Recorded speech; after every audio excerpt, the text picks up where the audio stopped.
Welcome back to another episode of Legends and Lessons podcast. We are here with Derek Christensen. Welcome.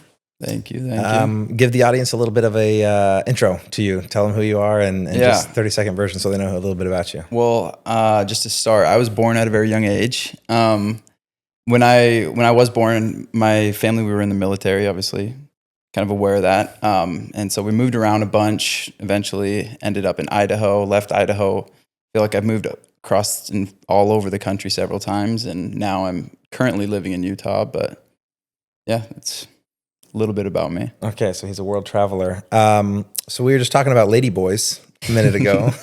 Getting into the Thailand. Yeah, we were talking about ladyboys.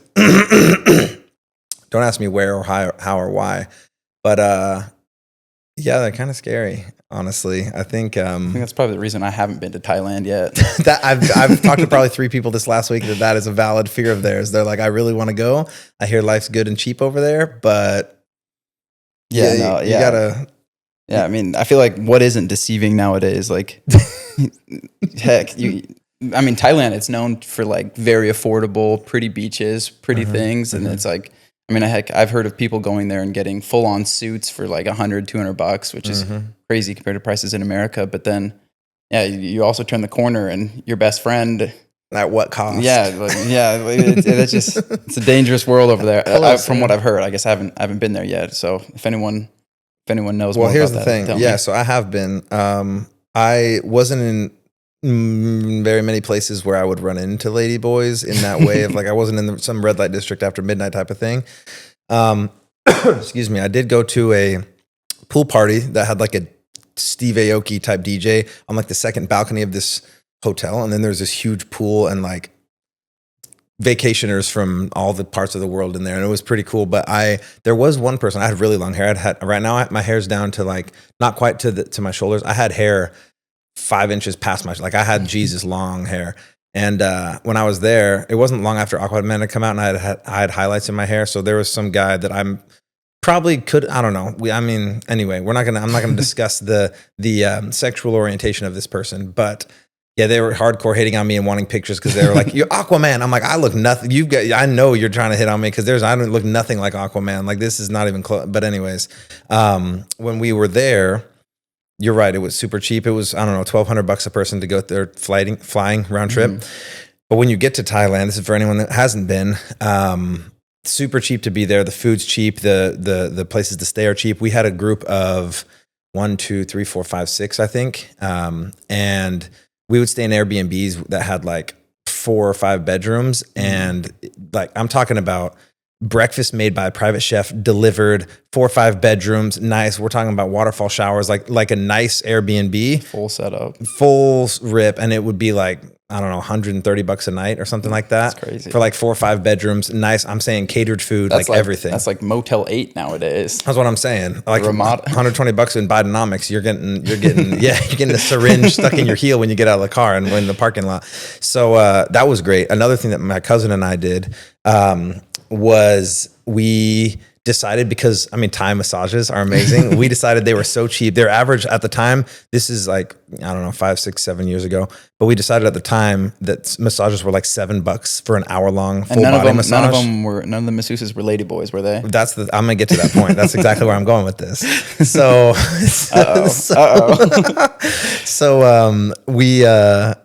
we would every single night. So we were there for 10 days in Thailand. We decided that every single night we were going to get a full body 1 hour long massage because we're like, it's $7. When in Rome. And these are the pros. Like when in Rome, like these, like, and when you hear Thai massage, like people that know massage as well, or that have been to massage places, you got Swedish massage, you got Thai massage, you got different types of massage. And the Thai is usually the most aggressive and like, it will dig in there and they'll put some pressure. Like a good Thai masseuse will end your life kind of. They'll like break your body. They're like bending your arms backwards. You feel like you're kind of getting arrested a little bit. But afterwards you walk out kind of like floating, right? So they found knots you didn't know you had and they pulverized them.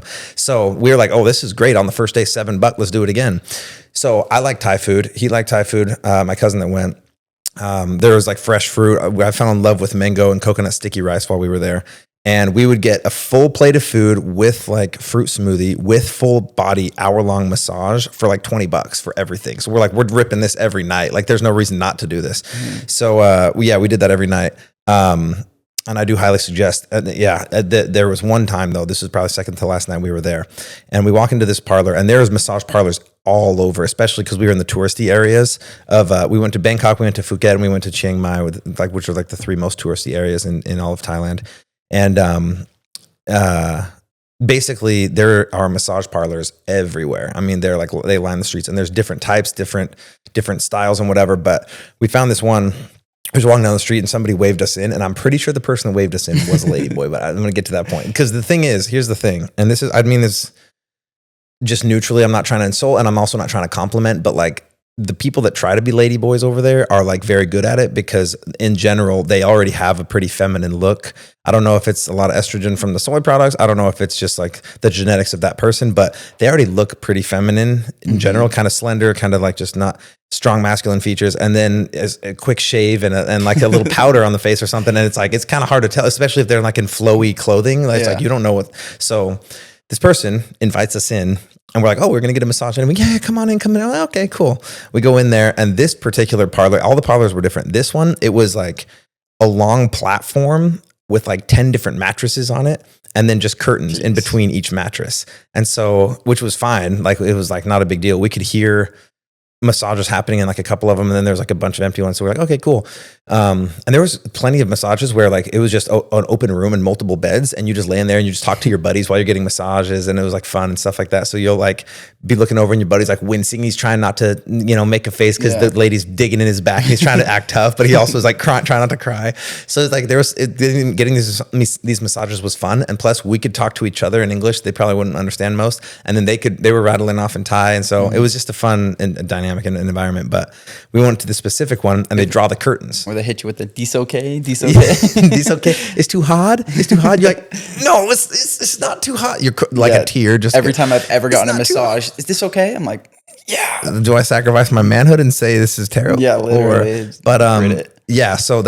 Anyway, that's exactly what was happening. So we get into this one, they draw the curtain, or we lay down in our two beds right next to each other. They draw the curtain. I'm like, okay, that's fine. Like, on all of them, you stay close. You have like, you take your shirt off, but you kind of just walk around in bathing suits anyway. You're on the beach all the time.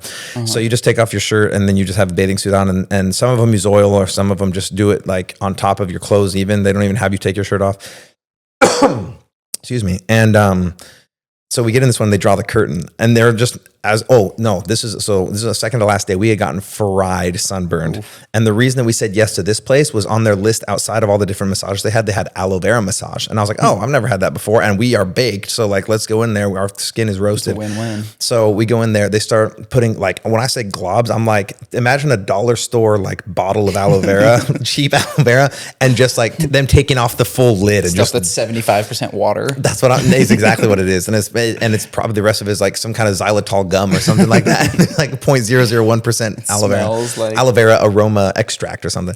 So yeah, they just dumped this stuff all over our body. It was sticky, but I was also like, oh, it's probably good for me. I'm trying to tell myself this. Massage is getting close to the end. This is like towards the end of the massage. And we laid on our stomachs, then we laid on our back. They're doing our chest, they're doing our necks, they're giving us like a little scalp massage or whatever. And some of these it's a massage place, so you got to always be aware of where you are, especially if you're going to get a massage. Relaxing as it is, it's never fully relaxing. Well, there's for three reasons. Number one, you're in a foreign country and it's nighttime. Number two, you're roped in by a lady boy. You don't know what is massaging you. Number two, and you don't really want to ask because that makes it even more awkward. You just imagine the best and just move on with the massage. And number three is they know you're a tourist, and they assume that you came over there not just to have a normal ending to your massage. So you have to always kind of be aware. You can't be like, oh, this is so nice, let me fall asleep. You can't let your guard down in Thailand when you're getting massages. So especially if there's curtains in between each room. And so I'm laying on my back, and the person is like, they're massaging my abs, but getting a little too. They're not getting too far south, but they're to a point where I'm like, they go much farther, and it's not. This is going to end in a different direction. So I was like, this isn't. I didn't say much, but I just kind of like peeked an eye open, and they looked at me, and they saw me looking at them, and I was just kind of like gave them a look of like, where's this going? And they kind of just like backed off and just kind of like, okay, massager's over, blah, blah, blah. And I was like, okay, that like we didn't have to make this awkward. I didn't have to slap somebody. In the curtain next to me, I'm with my cousin. Uh-oh. I hear, you want this massage? And I hear and then I hear movement I feel movement of the drain. You hear a slap or something? And the lady boy that brought us in, I'm pretty sure it's a lady boy. Like that brought us in was massaging him next there. I don't think he'd ever seen the lady boy. I don't think he know and register what it was. So next thing you know, I hear like a little bit of noise. It wasn't like a scream, but it was like a little bit of like, I knew something was going on over there because we're like 7 inches away from each other, just separated by a thin drape, right? So we can't see each other, but he's like right there. And so he told me later that the person basically like grabbed him, gave him a grab, and he said, "You want this massaged?" And he was like, and he's half asleep, like relaxed, soaking in aloe vera. He's like, "I was exposed. I was vulnerable. I was left in the open." And then I was like, "Well, if you add on the ladyboy part on top of that, it just makes it." So ladyboys exist. There's a lot of them. I think in Thailand, but I think obviously it's like in America where if you're looking for mischievous after hours activities, there's certain parts of the city that you go to find those things. So I think that it's not like there's ladyboys roaming every area of but anyway, that did happen. So that was a funny thing. Crazy. But no, Thailand is great. I suggest it to anybody that is thinking about going because, like I said, the food was cheap, the massages were great, the people were super, super friendly, especially in the touristy areas. A lot of people speak English as well. A lot of the locals, and then they were all super, super friendly. The food was delicious. It was fresh made. The fruit was all great. The locations were gorgeous. Thailand has hills and forests. It has gorgeous beaches and oceans. It has the city life if you want that. Like it has a little bit of everything. And so, anyway, I recommend Thailand to anybody that wants to go. We rode elephants, we pet tigers, and although I did hear that they drug the tigers, they like tranquilize them before you get there. So they're loopy. That's why they don't want to attack them. I've seen in those like Chinese zoos where they just have like dogs painted as panda bears and stuff like that. Oh, I did hear about that. I don't know. Was that true or was that just I don't know. I saw a photo. It could have been AI. I don't know. Everything could be fake nowadays. Okay. Cause I did hear about that, but I don't know if that was right. If that was like accurate or not, but, you got to be careful. Drugged tigers. How do you know? Well, this is what they said. So there were some girls in our group.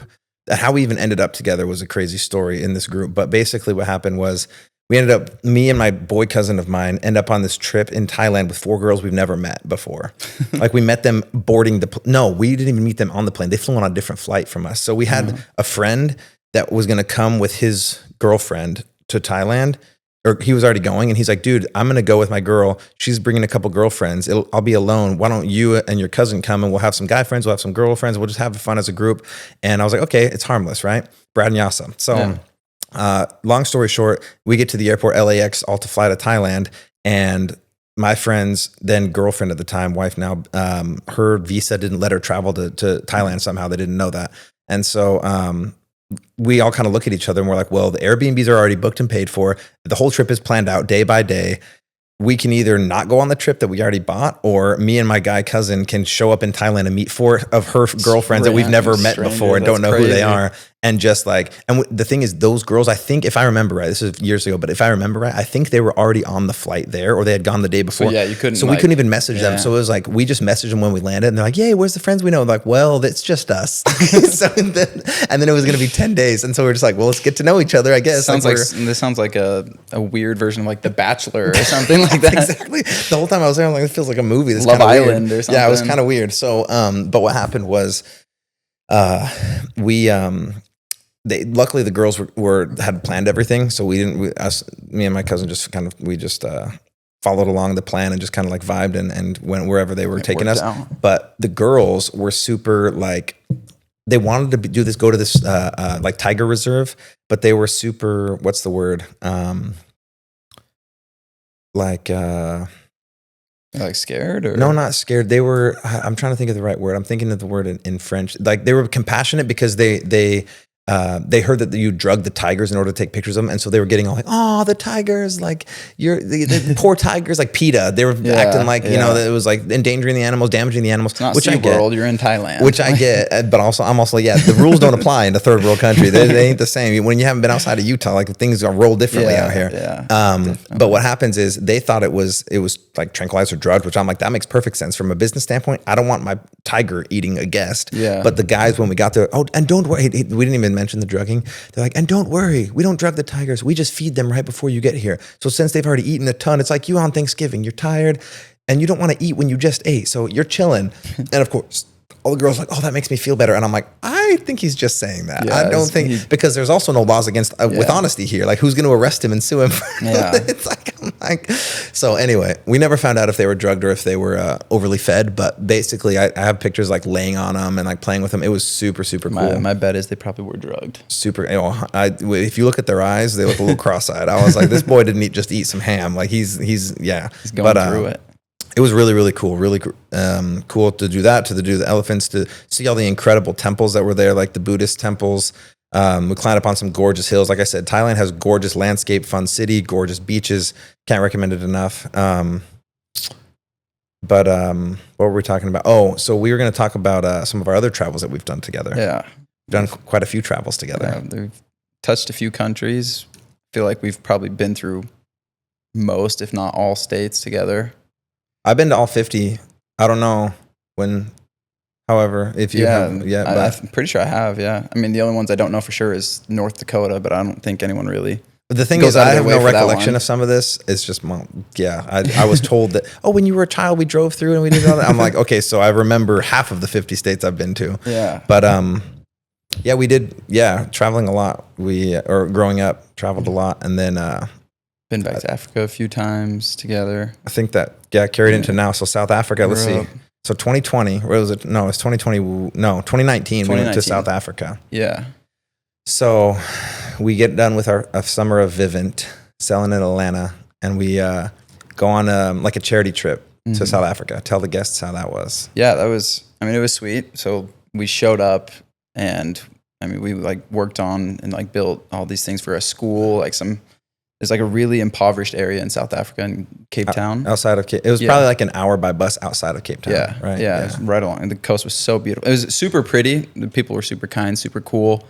But so we did like the service with all those people, and then after that, stayed for a few extra days and kind of did our own things. Yeah. Oh wow, I forgot all about that. That's true. We went to the safari. Hiking. The best grape juice I've ever had in my life to this day. Yeah. Some random place in I don't even know where that was, to be honest, where that safari was. That. Yeah, because we got like a whole pedicure spa, all that stuff. I remember being in a bathrobe and getting my first ever pedicure in a resort in South Africa on a safari. Yeah, I remember that was. And I was like, I've made it. That was the first time I ever tried to tip someone too, and they refused. Oh no, we don't do that here. They're really? Like offended. I was like, hey, please, like your conversion rate to mine. Like I just paid for a $90 pedicure, and it cost me like $20, $25, which sounds like I'm robbing someone, but that's definitely an experience.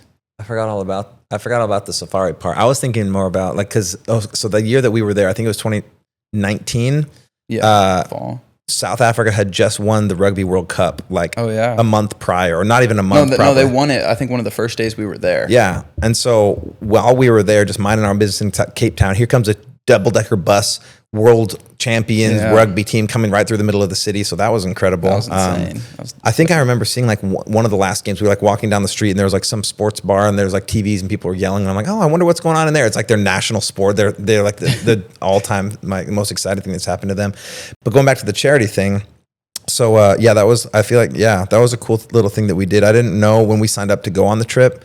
For those that don't know, with the company that we worked for at the time, what they would do is each year there was a voluntary trip where you could donate some of your sales or donate some of your commission. So pay to go on this trip, and they would take a portion of the money that you donated and you'd buy your own flight and stuff like that. But they would take a portion of the money you donated and put that towards like hotel and stuff for you staying there. But the rest would go towards building schools or funding. Like it could be libraries, they could build wells, they could build like something like that, something charitable. And then the cool part was you got to actually go there and physically be a part of it. So we were out there with shovels, like helping lay cement and pave a playground for kids so that they could have a swing set or whatever, which they had never had before. Or like painting the primary school or whatever, because it was just ugly gray. So actually give the kids some colors and stuff. We did like painting stuff. We did like jungle gym stuff. I was kind of hoping that we would do more like essential services, but I'm like, wait, I flew across the entire. Could have dug them a well, maybe built them a house. I came across the Atlantic to build a swing set, but worse things could have happened. They were very, very appreciative. It was super cute to see all the kids super happy, like excited. They never had a swing set before. Super cute kids. So it was fun overall. And then we got to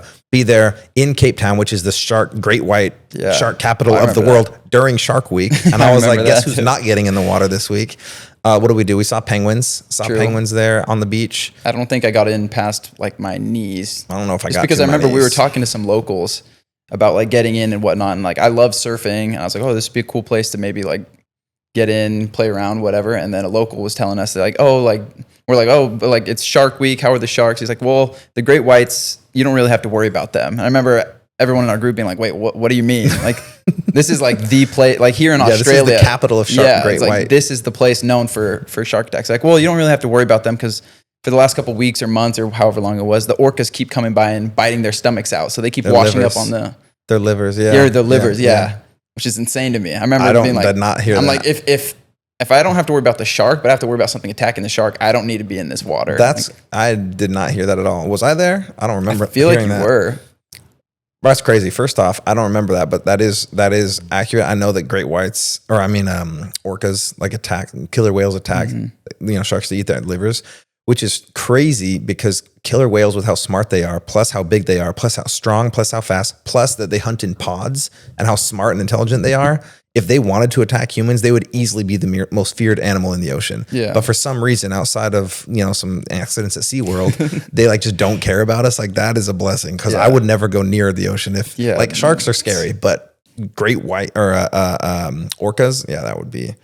But I didn't hear that story. That is funny, but I remember specifically not going up past my ankles or knees in the water because I'm like, what's worth the risk of and plus I saw penguins. I'm like, if the water's the penguins so were cute. cold. The penguins were cute. Well, that's my thing is I'm like, when I touched it was cold, and I was like, if it's so cold that the penguins are here, I don't need to be swimming in this kind of water. Like I'm like, there's beaches back home that are nice and warm. Like, but Cape Town was really, really pretty. It actually reminded me a ton of the canyon up in Idaho, like the Rock. Oh yeah.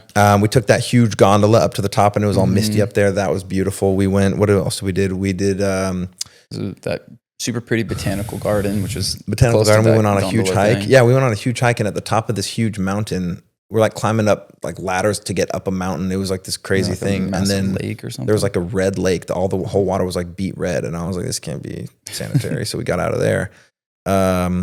Yeah, I definitely think South Africa is just a hidden gem. It's one of those places that obviously people are like, oh yeah, that'd be cool to visit, but also it's just so far off the beaten path.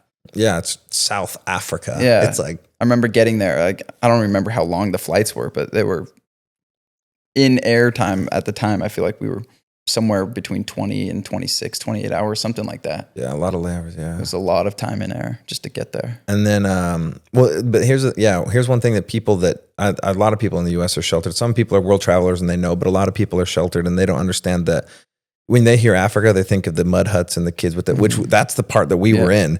But South Africa as a whole, like they have Walmart in South Africa. Beautiful. They have, it's super civilized. Cool skyscrapers. It's not all mud huts, right? Mm-hmm. And so, like the part that we stayed in, there was actually legitimate hotels with electricity and running water. But then we would go bus out to these villages where that wasn't the case. They do have both. yeah. So that's one thing that's about South Africa when you're talking about like it's a hidden gem. It's not that you're going out there and you're just going to be swatting bugs on your neck camping the whole time. Like it's like there's civilization in South Africa as opposed to some other African countries where you're not going to find as much of that. Anyways, so I'm telling that so that people know. Where else did we go? We went to England the next year. True. Is that the next year or that same year? It might have been the same year. No, that was technically, that was 2020. That was a couple months later. A few months later. Yeah, it was in like February, March. I remember that. I remember you texting me on like it wasn't a whim. A Monday or a Tuesday, and you're like, hey, hypothetically, I remember I was working at the time, and you're like, hey, hypothetically, on Thursday, would you be down to go to England? And I was like, well, I think we had just gotten back from, we were in Mexico right before then. And so I had been home for like. Are you sure? Cabo? I think, yeah, because it was within a week so and a half. We hit South Africa, then Cabo, then England, back to back. Yeah, all within like 3-4 months. Sounds like my life. Yeah. Okay. Because we were Cabo, came back, and I remember I was just getting settled back in at work, and then you hit me up. You're like, hey, hypothetically, Thursday. And I remember, I think we had gotten in literally that Saturday or Sunday, and this was Monday at work. And then you had texted me that, and I was like, honestly, I'm not opposed. And then I think that night, you were like, okay, well, I'm going to buy tickets. And then that night I bought my ticket, and then Thursday we were gone again. Oh, there it is. That's the good life. That was a good trip. That was definitely That's the good life. Yeah. So this is why I say it wasn't on for the way I presented it to you was a win. Yeah. For me, it was very much like, oh, hey, by the way. So you guys can look this company up. It's called Take on Gravity. They are basically one of the top companies in the world, if not the top leading company as far as jetpacks go, like a human flying a jetpack. And it's a cool, I mean, there's different, I mean, people have been working on jetpack contraptions for over 100 years, but this specific company, what they do is they have imagine two jetpacks, one in each of your hands. So it's not quite Iron Man type of thing where he flies with his palms, but it's very close. So you have a jet engine in each one of your hands, and then you have one in a backpack on your back, and then the jet fuel is in the backpack as well. And so what happens is you have a little trigger inside of the glove, like the jet engine that you're holding in your hand. And when you pull the trigger, the more you pull the trigger, the more it releases the gas to give you more juice. So if you want to go higher or faster, you pull the trigger more. If you want to let go, and you go down. And it is extremely hard to balance. Because imagine this position. Like, imagine you're doing a plank, like you're about to do a push-up with your two hands, but your feet aren't way behind you. They're still like kind of under you. Like, it's kind of like, I don't know. It's really hard to describe. How much would you say that all that weighs, all the equipment? Oh, that easily weighed. Like 50 pounds, 80 pounds, 100? Easily over, yeah. I would say, yeah, easily over like 60, 70 pounds, easily. Let me say even harder. Jeez.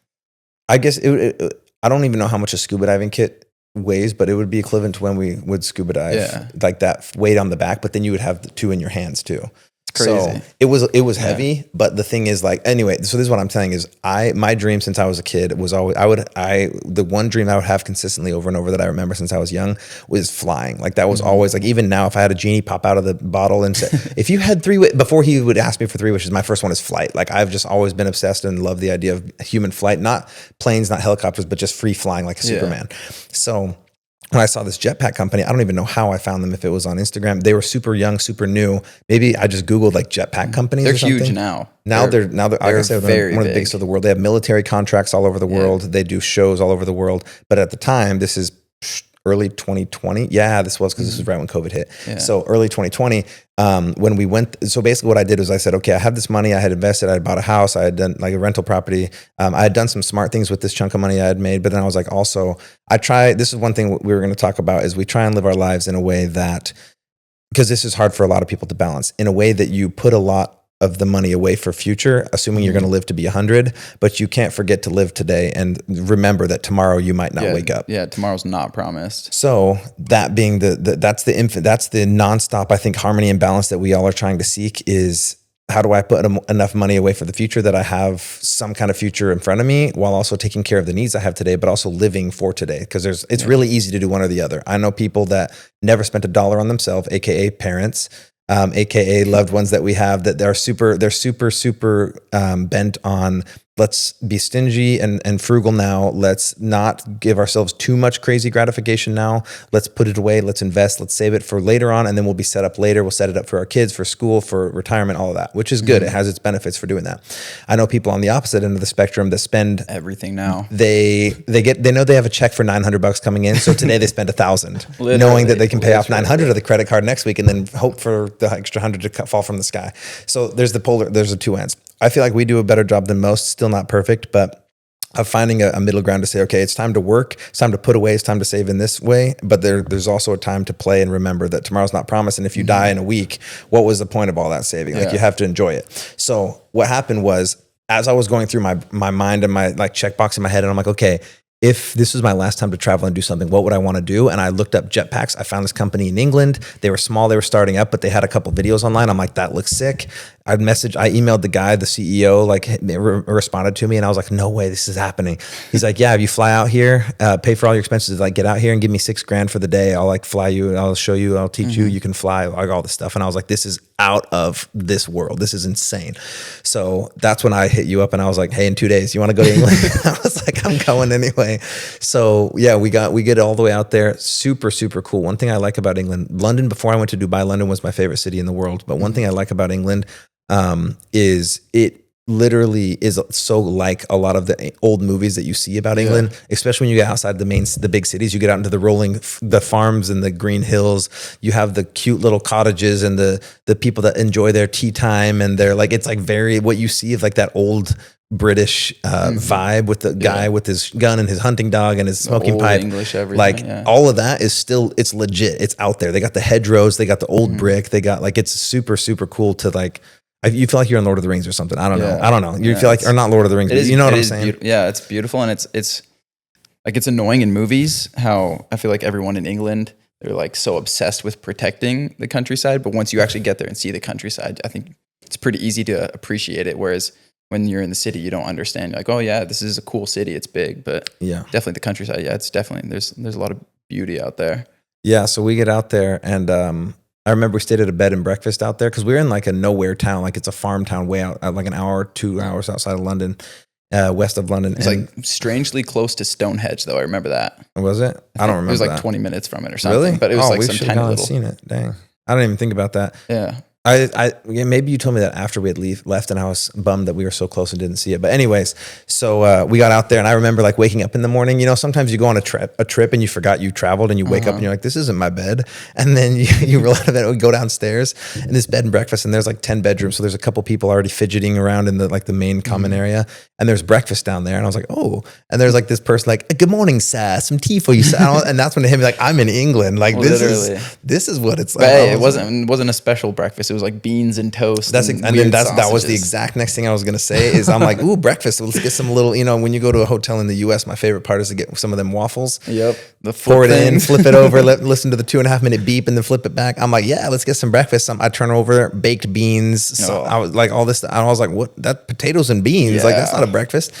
Anyway, it was good, but it was not what we were used to. So we get to the jetpack place and fly the jetpacks, met some really cool people there, met a really cool helicopter pilot from Australia that does like movies down there, met a couple different cool people that while we were there. And he like he's after we get done with all the flying for the day, he takes us back to like his little headquarters where they're building it. And it's like the main CEO and like two guys that are like, couldn't have been over like 23 maybe, two like young guys.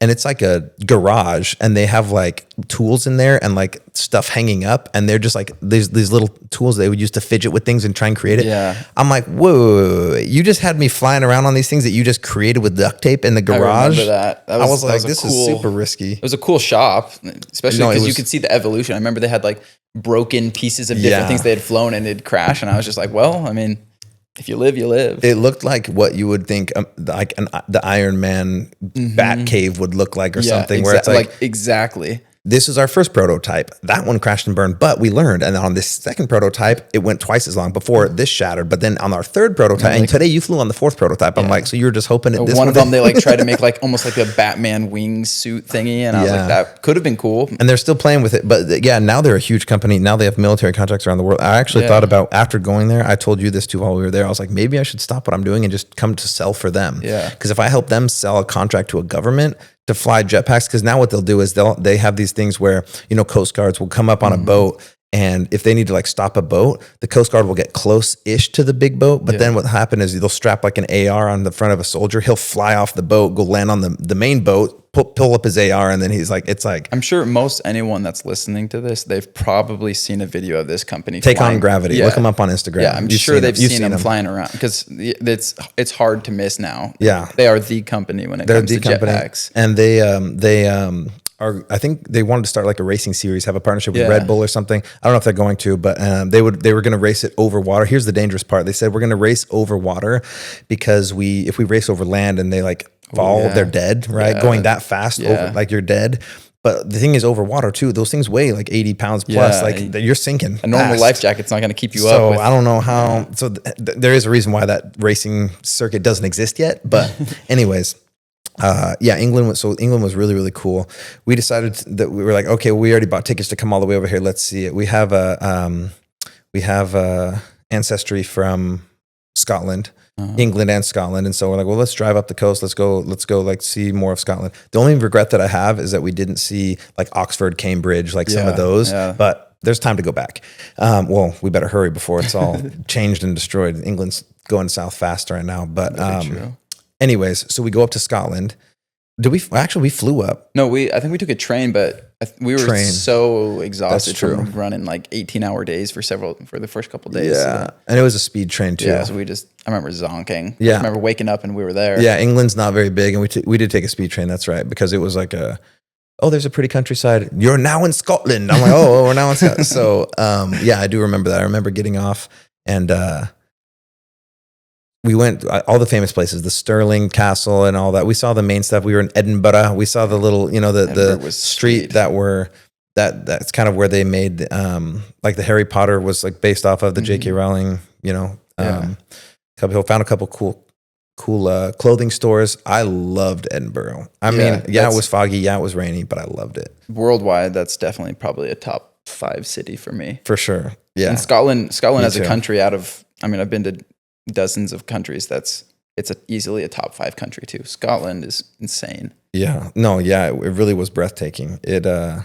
What else besides, tell us what you liked. Well, why is Edinburgh such like a top 5? I mean, going there, I remember I had some hesitations because I had heard, you got to try haggis. I'm like, what is haggis? I don't even know what the heck, I don't even know how to say that. Tell them what haggis is. I mean, I could be wrong. Someone can correct me on this, but I believe they take like the intestines of sheep or lamb or whatever maybe it's goat, I don't even know, and they take it out and they stuff it with meat, not like sausage. Is it intestine or the stomach? Maybe it's the stomach. I don't know. I just remember they said it was something like the stomach.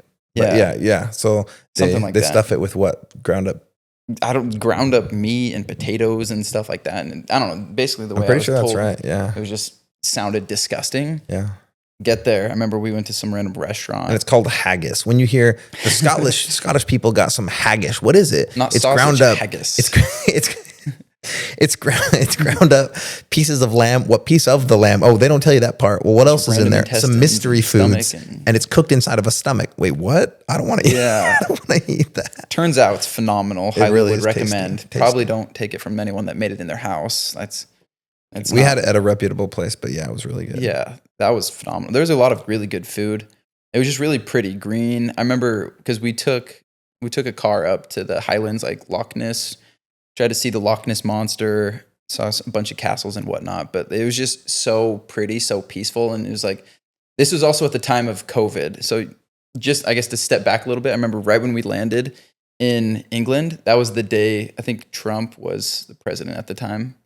I remember, 20. Probably, yeah, he was. Yeah, the day we landed in England, within 12 hours, Trump put a worldwide travel ban on everywhere in the world, but the UK. I remember that. I didn't know that. Yeah, I remember that because we had considered going down to France for a soccer game or whatever. Oh yeah. But then we're like, wait, if we go there, how are we going to make it home? And all we're hearing is these horror stories of people trying to leave, get back to America because they don't know what COVID is, what's going on. But being in the whole world is just chaotic.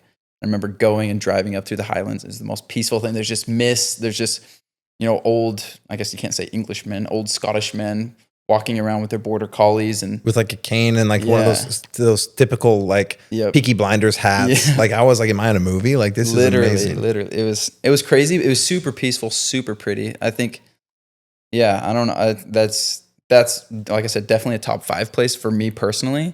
And I think anyone who really enjoys really pretty scenery, and not just like normal scenery. I mean, America's full of pretty scenery, but like vibrant colors, like greens that like you didn't even know were on the green palette. They're out there. Yeah, and we weren't even there at the best. I mean, we were there in like early March, so it's like we weren't even there in like later springs. There was still yellow grass turning green, but the greens that were already there were like picturesque. Like I wish we had better cameras at the time, but. Yes, I remember we went. So I got to step back and tell them about this because this is funny. And this episode is really just about storytelling, so people can listen to funny stories about our little adventures here. So, we get up to Edinburgh and we decided, okay, well, what do we want to do in Scotland? We got to see the main couple things, which is like Loch Ness, Edinburgh. Maybe we go see like Stirling Castle where the big battle happened and you got William Wallace. Maybe we go to Glasgow, which is like the biggest city. It's over towards Ireland. Like we got to see the main stuff, but like what else do we really want to do? And of course, Edinburgh has a lot of cool things, that all the Harry Potter stuff. It has a lot of great, amazing history. Like it's a really, really cool city. I reiterate what he said, top 5 favorite cities in the world. It was super fun, super cool. I'm not a Harry Potter fan, but that's where Harry Potter was filmed and it was based That's off what I'm of saying. Edinburgh. And you can see like when you go there, you're like, yeah, this is, and if you like anything about Harry Potter, like that is Edinburgh. Anyway, and like all the Bravehearts, all that, like you just feel that, wow, this is like really the place. I think that's why it was partially so magical as well, is you're like, oh, that wasn't a movie set. Like I'm here. Like this is it. Like I could like, this is like really you name it. Like walking through castles. Amazing. So, we decided though, how are we going to get around? Should we train? And then we're like, well, let's see the countryside. So we rent a car. This car, when I say, like, imagine a Fiat, imagine like a tiny little smart car, like a tiny little vehicle. Like the wind blew too hard, we probably would have flipped off the freeway. And this car was a left hand, like you drove sitting in the, what in the US would be the passenger seat in the front. So the driver's not sitting on the left hand, he's sitting on the right hand. Too? And it was stick shift. So we show up and they're like, here's your rental car. I'm like, that's not even, that has the engine of a lawnmower in it. That thing is tiny. Second off, I got to sit on the wrong side of the road, drive on the left side of the road. And they have tons of roundabouts. So if anyone's from the US and driven in countries that is left-hand drive, then you're on the left side of the road.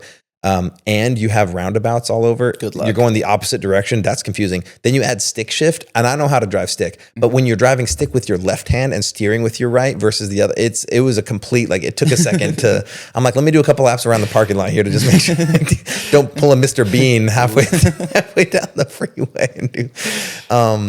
So that's what we drove all over England, and exactly what he said. So we drive all the way up. We drove up kind of that eastern side and went up to Inverness. I remember we get to Inverness because that was like the top northernmost point of Scotland that we were going to go to see this gorgeous bridge. Stayed the night there. I mean, we were probably in Scotland for like at least a week. I think. Yeah, we were there for a while. So we would drive a little stop, see the lake, see the mountains, see whatever, get back in, go to another town, stay a while. So it's not like we just like flew through the country. Yeah. But as we were going there, it's like you have these huge hills. Then us living in the Rockies, we wouldn't consider them mountains because we're spoiled. People on the East Coast are going to consider the Scottish mountains because they think that like a 1,000 or 2,000 foot hill is a mountain. In the west part of the U.S., we're used to if it's below 7,000 feet, it's not a mountain; it's a big hill. So, but for Scotland, they were mountains / big hills, and they would go straight up, and then you'd have these deep valleys where there was these gorgeous dark lakes, and so you had these rich green forests, like he was saying, all kinds of different greens, foliage, and then you had these rich lakes. And the gorgeous part to me was when you imagine the Shire of New Zealand. It was Scotland, because you have a lake and then you'll have this farmland up on the side of the lake before it goes into straight vertical hill. And so you have these rolling green like lamb pastures with perfect like glowing green grass. And then you have this lake and the forest and the mountains. Scotland is breathtaking. It's really, really pretty. I probably would go a little bit later than March because, like I said, some of the grass was still yellow and stuff. But what we did see still was gorgeous. Saw some castles, had some great ice cream. There's a couple cool stories. Glencoe was one of my personal favorite. Or Glasgow? Glencoe. Okay, Glencoe. I think Glencoe. I'm pretty sure is what it was. It's where you come over this bridge and you can see a river on both sides. And there's this tiny little town. Oh, I know. Yeah, I remember there's like a little spa there, but it was just you like come around this bend and there's this bridge and there's this gorgeous river. And anyway, you guys can look all this stuff up. But yeah. Scotland was really, really pretty. Of course, the accents are super fun. Anytime you go into a restaurant, you're like, "Oh, I think I'll have like a Pepsi with the." Oh, you like a Pepsi? What do you like? You're just like, oh, whoa! Like it shocks you Takes into you like straight to the. I see someone that looks like they should speak in an American accent, and that is not what came out of your mouth just now. The farther off you get on the beating path, the more you're like. You did what in his cup? Like you go to fill up your car at a gas station in like some off beaten like town way off in the boonies, and the person that's speaking to you like, I'm sorry, friend, that ain't English. I don't know what you're talking about. Like, I just need to pump gas at the thing. Like, yeah, it's an experience. Crazy accents, yeah. Scotland, Glasgow, we didn't really stay much. I don't even remember Glasgow at all. We were only there for couple hours or a day. This is why, because guys, this is really sad. St. Patrick's Day was hitting, and we did not plan this at all. We're in Glasgow. If you look it up on the map, it is right a hop, skip away, and you're in Ireland. So like you could literally take a boat, like a little ferry over there, but we were going to it's like a quick little plane ride. It was right before St. Patrick's Day, and we were in Glasgow, the closest big city you can be to Ireland. We're like, oh, why don't we just go to Ireland for St. Patrick's Day? That would be like the most lit party ever. Like, let's do that. And so I think we even bought tickets, and we get to the airport, and we were like going in through the security line. And they told us in the security line that day, they're like, oh no, they just shut down flights to Scotland or to Ireland. They're not letting anyone go there. I'm like, for what? They're like, for this COVID thing. I'm like, you guys are still going on about this stupid COVID. Like, I knew COVID was BS from the third day it was out on the news. I saw how many deaths, how fast, and all this. And I like just looked at the stats quickly, and I was like, this is stupid. Like, this is not real. This is clearly something's going on here. Yeah. But I didn't think that it would actually blow up into how big of a deal it was. So when they're like, oh yeah, we're canceling flights to Ireland, and you can't go celebrate St. Patrick's Day there because of this virus, I was like, great. Yeah. But then we looked at each other and we're like, maybe we should get out of the UK in general before we can't get out of this. Like, I remember continent. trying to get out of the UK was a whole hassle in and of itself. We had to go from one airport to another. I think, did we fly out of Heathrow? No, eventually? I do not recall. I don't remember what it was, but I remember we were in one airport at the end of our trip, like trying to get back to America, and they're just canceling all these flights. The whole airport's just full of Asian people just in hazmat suits, and they had masks on and everything. And this is before they had even a mask. Holy cow! mandate. I remember that now. I remember being in the airport, getting canceled, our whole flight Monsters canceled. Inc. experience. Yeah, getting switched to another flight, getting canceled, all within like an hour. Then I remember them finally clicking and saying, "Hey, we have a flight." Because originally we wanted to take a flight that would take us to like Germany and then over, because it was just impossible to get a flight back to America. But then they're like, no, if you go to Germany, you can't. They're not going to let you go to America. You have to fly from here. Yeah, it was just a huge mess. So eventually, they gave us one. I remember they gave us it was like a 30 or 24, something like that. For some reason, the number 24 is sticking in my head. 24-minute head start, or not head start, like warning that, hey, your flight leaves in 24 minutes. And it's at a different airport that's like 10 minutes away. Oh, what the heck? I remember this. I remember. Yeah. I have never sweat so hard in my life. Like, no one likes going through an airport and sweating, right? Yeah. Imagine sweating with a backpack on. And then we had bought a bunch of stuff, like clothes and extra bags. Souvenirs. So we're in one airport. I bought a kilt in Scotland. And I bought a breeze it onesie that was the Scottish flag. Still haven't worn it since I bought it, but I bought it. You got it. No, yeah, I just remember running from one airport to the other airport, getting to security, and the security people had realized that, hey, these people need to be on this flight. Like, they're Americans. They've been bouncing around all these different airports in London, because I'm not even sure how many airports there are in London, but major international airports, there's probably at least two. Yeah, there's Heathrow, but there's at least probably two, one or three two others. or four. Because I remember looking on a map and seeing multiple. Yeah, but there's like the two main ones, right? Yeah. And then That starts running with through L, the I think. airport and whatever. Eventually, we made it back to America, but that was crazy. Yeah, this also reminded me, because you were talking about stuff we bought, the nicest wool sweater. I have like two or three of these wool sweaters that I bought in Scotland that were like, I still have them in my closet. Amazing, like amazing quality and really cheap, but not really cheap, but like they were really well priced. Cheap, yeah. But this is the thing, is I remember this distinctly. As soon as we got back to the US, 48 hours later, they shut down all of Scotland. And I'm saying, like, they were driving tanks through the streets. Like, people were not allowed out of their front door. And I was like, we would have been stuck in some bed and breakfast for 6 months out there, which is not a bad place to get stuck. If but I was COVID also comes like, again, I'm not saying where to look for me, but Scotland's a top two. No, for we already places. agreed this. We said if the world starts to end again, because here's the thing is COVID was happening and we heard about it and we kind of saw it here and there, but we were out in the hills of Scotland, like frolicking in the daisies with the sheep and the local, those people had no idea. I'm like, if the world ended today, these people wouldn't find out for 6 months. Yeah. Like they'd just be up here.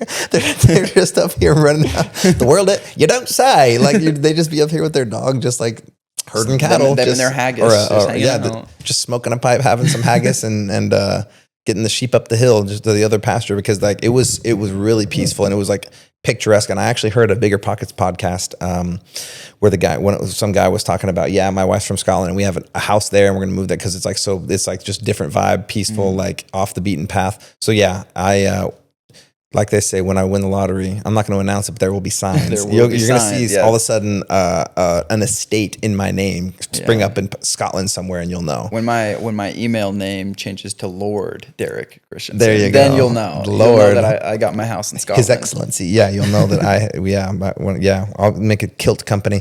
That is actually really funny. Yeah, that kilt. I bought a purple kilt. Nobody judged this. I bought a purple one. Why? There was lots of other options, but the purple one stood out the most. And I was like, all these other ones look the same. Color. I'm colorblind with the red and the green, and they all like kind of look the same. And then this purple one just popped, and I was like, that seems like a really good idea. Just about as good an idea as the onesie. No reason for me to have flown all the way over there to buy those things, but that's what I bought, and I still have it somewhere. We're not sponsored by Scotland, but highly would recommend going there at some point in your life. Loved that. England, I did like. And then In so many places we went. Where did we go? We went back to Africa. So we got back. Yeah, we had 2 days. We barely got back. We did the South Africa. Cabo was fun too, though. I mean, Cabo, we didn't do a ton of stuff, but we went off the beaten path a little bit. What did we do? We won that for like an incentive trip. Just hang out at the beach. It was a resort, yeah. So I think we were there too early. I think it was like. Well, we stopped at Guadalajara as well. That was a. But I think I'm saying that the time of year we were there, February, it was too cold. We didn't even really swim. Although I remember this, we did a relay race, and we had to do. If anyone wants to work out, and if you live near a beach, do this. I promise you, you've never had a workout like this. They had a relay race, and we had to start up at the resort. We were at the Hard Rock Cafe, which is a great resort in Cabo. And outside the Hard Rock is this super long beachfront, like the sand until you get to the water. And with the tide receded as it was, I would say, like if I had to guess, probably, I mean, over 100 yards. Yeah. Like from where the sand started to the beach, like it was far. Like I couldn't have thrown a football as far as it was. It was far. Yeah. And so, so what with relay races, you had teams. One guy had like bear crawl down and back. One guy had to do this and do that. But the thing that we signed up for in the relay race was one person had to do the wheelbarrow where you go on on your hands and the person behind you holds your feet up and you had to run on your hands. One person had to go from the resort all the way down to the water. Then you switch people and run all the way back. And I promise you, you've never had a workout like that in your life. Number one, it's hard to hold somebody's legs up because they get heavy and you have to like hike them up like you're holding something up, like your shoulders are shrugged, your biceps are clenched and all that. And then you're like balancing and they're moving. Plus you're running in sand. Let's not underestimate deep sand. No one can run fast in sand. The sand there is not friendly on the joints or on the feet either. It's sharp sand. So you're running like that. Then when it's you're finally like, oh, I finally get to like relax a little bit. Then it's your turn to be the wheelbarrower on the bottom. And now you're over here, try and run as a wheelbarrow. On the ground, it's already not that fun, but in the sand, your wrist is getting bent all types of ways, and you're trying to run. Kissing sand every now and then. Oh yeah, every now and then you're like. Doesn't matter how good you are at push-ups, you are kissing earth with somebody. Either the runner in the back or the person in the front is going to be too fast, so it's going to plow you into the. There's a lot of what is it? The tug of war thing. Get your buddy. Get somebody that you think is in good shape. Hold each other's legs and do 100-yard wheelbarrow up and down the beach, and you tell me how you feel after that. We almost died. Anyways. No need for CrossFit if you try that. Oh, it was terrible. It was great, though. It was fun. Let's see, what else? Oh, I remember... so this was a trip we went on for Vivint as well. And one of the things I love that Todd Peterson was the CEO at the time, he would do is each year he would hold these water games. And this was a great idea. I think I'm going to I don't know, one day when I'm a billionaire and I have just a bunch of people I bring to a resort for no reason, I'm going to do this. He would have certain competitions where we'd get all the Vivint people that had made it to this trip and they would get around a big pool. And he'd be like, okay, we're going to have a competition of like, we're going to time like who can swim down and back the fastest or who can do this or who can do that, who can hold their breath underwater the longest. And the people that would win this, they're very competitive. They would always be like seizing under the water. I'm like, shouldn't we get him out? No, don't let him. There's 2 left. And like, they'd be like trying to pull him up and he'd be like swatting their hands away, but he's like convulsing. Picture like Hot Rod when they're like holding him underwater. Yeah. And he's like convulsing. And I'm like, and he wants to do this. So there's competitions like that. Well, one of them is you hold your breath underwater and swim as far down as you can. And if you get to the other end of the pool, you kick off and you come back and they just see like who can go the farthest. And you get certain awards like that. Like, first place, second and third gets cash prizes. Like they give you cash. But the funnest one, in my opinion, was, I think I got second in the one where you go down as far as you can and come back. So I think I won like $500 from that. And then, but the fun thing is after that, he did the golden coins. And that was fun. I had a little bit of a hint from the year prior that I had won this trip that he was going to do something like this, but I didn't know exactly what it was. I think the year prior they did like quarters or tokens or buttons or something like that, or bottle caps. And you could like exchange them for a prize. If you got a bottle cap with like the right letter that they had written on it or something, you could like exchange it for a prize. But he gets everyone in the pool. And this is like at a public resort. Remind you, there's families that are here, like they just came in from Michigan, like that are just like, and here's a ton of these like young sales dudes huddled around this pool. We're talking like 50 people. And he's like, everybody get out of the pool, everybody get out. And they like clear the pool. And this is a huge pool. Like don't think of like your local hotel swimming pool. I'm talking about like, this pool is a good 50 yards long. Like it is a huge pool. And like probably like, a good 15, 20 yards wide. Like it's a big pool. So he's like, everybody out. We all get out, and he's like, I'm going to have my assistants here throw some coins in there. And when I say go, you can jump in and get as much coins as you want. Or were we already in the water, or did we jump in? He made us start on the sides. Yeah, we got out. Yeah. And so they just open up these bags and they just throw. And what they were golden dollar coins, like the $1 coins. And so, I mean, it just was super fitting because you think of like Treasure and Pirates, and there's these gold coins, and the whole pool's just littered with them. Like they just opened these bags and just dumped them all in the water. And then he's like, ready, go. And it's just chaos. I remember going in there. I don't know what your experience was. I remember everybody just flying elbows, you name it. Like I remember just clenching my teeth so I'd get out there without losing a tooth. That's true. You don't want to bite your tongue off underwater. Yeah. So I remember diving, and all I thought in my head was, I can breathe when this is over. And if I come up for air, it's going to be elbows. It's going to be people shoving, pushing. I dove early, so I had a good spot under the water, and chaos was happening above me. So I was like, there's not a reason to go up and breathe until this is all over. So I'm just going to stay down here. So I just was like, eyes open. I'm like, screw the chlorine. Yep. There's dollar bills everywhere or dollar coins. I just start like scooping. Here's the problem with most people. They would go down there and they'd find one or two, and they'd try to like get their fingernail to try and pick it up. And then they'd stand up and be like, I got one. Oh, I need to get more. Put it in this hand, go down, try and find one other one. Mm-hmm. I was down. I kid you not. You know how your bathing suit has mesh, like a mesh liner? Yeah. I was down there just I was scooping coinfuls. I was just like, I can breathe when this is over. I'm not going for the one coin at a time. I'm trying to become the bank here. And I was going, and then I'm like scooping them into my pocket. I would just pull and pull. So when I got up, I kid you not, like I had to like hike up my bathing suit to get up out of the water. Had my britches full of coins, and we get up there, and then I'm like, dude, I just made some money. Like between the $500 like swim contest thing and this, I was like, I probably paid for my flight to come here. This might have been like a free trip. I was like, this is great, because the company paid for the hotel, but you had to pay for your own flight. And so I was like, I might have just gotten a free trip. Like this might be great. And then the assistants are like, look at the coins. On some of these coins, we wrote $10, $50, or $100 or whatever. And if you have that coin and you show it to us, we'll mark it down on your name. We'll exchange that for even more cash. I was like, this has got to be my lucky day. Like somebody pinched me. I start going through the coins, going through. Ooh, there's a 10. Oh, going through. There's a 50, going through. One of them said 500 on the coin. I triple looked. I was like 500. I was like, you got to be kidding me. Okay, so we had 10 coins that had $10. Where are the 10? Okay, let's write the names down. Okay, we had 6 coins that had a 50 on them. We have a 500 coin. Everyone's like, oh, 500. I was like, I opened my britches. I got like a whole treasure chest. Here's the coin. Give them the coin. They marked my name down. I remember Justin too. He was like, oh man, I didn't get any of the ones with the 50. I gave him the 50 that I had already written my name down. I gave it to him. He gave it to them too. Yeah, mine also had 50. Yeah, I remember that. But anyway, I remember the reason I'm saying this whole story is because I remember going on this trip. It was awesome. We got to dance with a billionaire in like a foam party in the pool. Mm-hmm. Rob was dancing, Justin was dancing. Everyone was having a great time. And I got paid to be there because of these pool games that were there, and it was great. And we also met the Schneiders, the twins. Oh yeah. The Schneider twins, they're great girls in San Diego. Ladies are tons of energy. They love to travel. They're awesome all the time. That's where they all. So what else do we do? Yeah, that was fun. Cabo, I feel like though, like comparatively to these other places that we've traveled, I feel like we didn't do much as far as like excursions outside of the resort. Did we? A lot more. Did we even leave the resort? I don't know. We were only there for like 4 days. We thought about going like marlin fishing or something, but then when push came to shove, have left. I know we left. What did we do? There's no way we stayed there the whole time on the resort for 4 days. There's no way. I don't know. I can't recall. I remember somebody saying that Todd Peterson just like comped a check of 30 dudes at Nobu on the resort next to ours. Dang. All right. Well, we're not going to stir too much on that. I feel like we did something else cool in Cabo. Probably did. But like photos or something.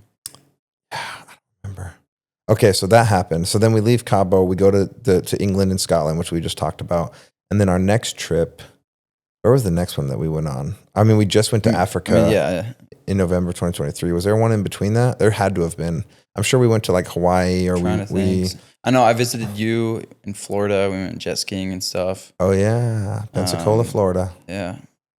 That was Africa was crazy because that was your third or fourth time there, and that was fourth time going back. 1, 2, Holy 3. cow! That was my 4th time back in separately. I mean, we'd gone once before together, and then both of us gone twice separately.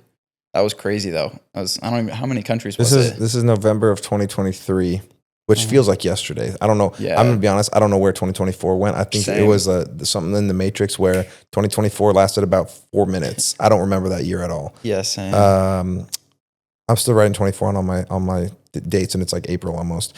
But 2023 November, we went to Ivory Coast. Is that where we started? Ivory Coast. Yeah. Well, we stopped over in Paris first, and then Yeah. We laid over in Paris for a little bit, went out and saw the Eiffel Tower, saw some street scammers scamming some people with their like money games and selling magnets. That was and when they whatever. were preparing for the Olympics, so like they started setting everything up. It was kind of cool. And then yeah, Ivory Coast, La Côte d'Ivoire.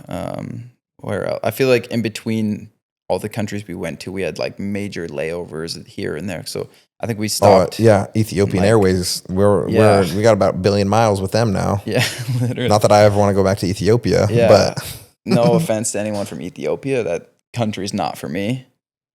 But no, yeah, I don't even remember half the country. So we flew into West Ivory Coast, and then I thought did we either have to stop in Benin or Togo or Sierra Leone or like we had to do like a Togo. 1 day? It was Togo. We were in Togo for a minute. Yeah, I was maybe like 1 day. But the thing about that you guys have to understand if you travel to Africa is there's different part. Like Africa is like the U.S. People are like, oh, Africa. And the uneducated American in general is going to be like, oh, Africa. And they think that it's like the size of Africa's so big. Not just the size, but they think of Africa as the state of Kansas. Like it's like, oh, Africa is one thing. No, it is a continent that could swallow the US. Big. It's massive. And it has so many countries, so many different types of people, different tribes, different nationalities, different languages, different religions. Like it is huge. It is not a continent to like just brush under the rug as, oh, it's just Africa, right? People think Africa, oh, there's an elephant over there somewhere in some jungles and some like it's an incredible place. But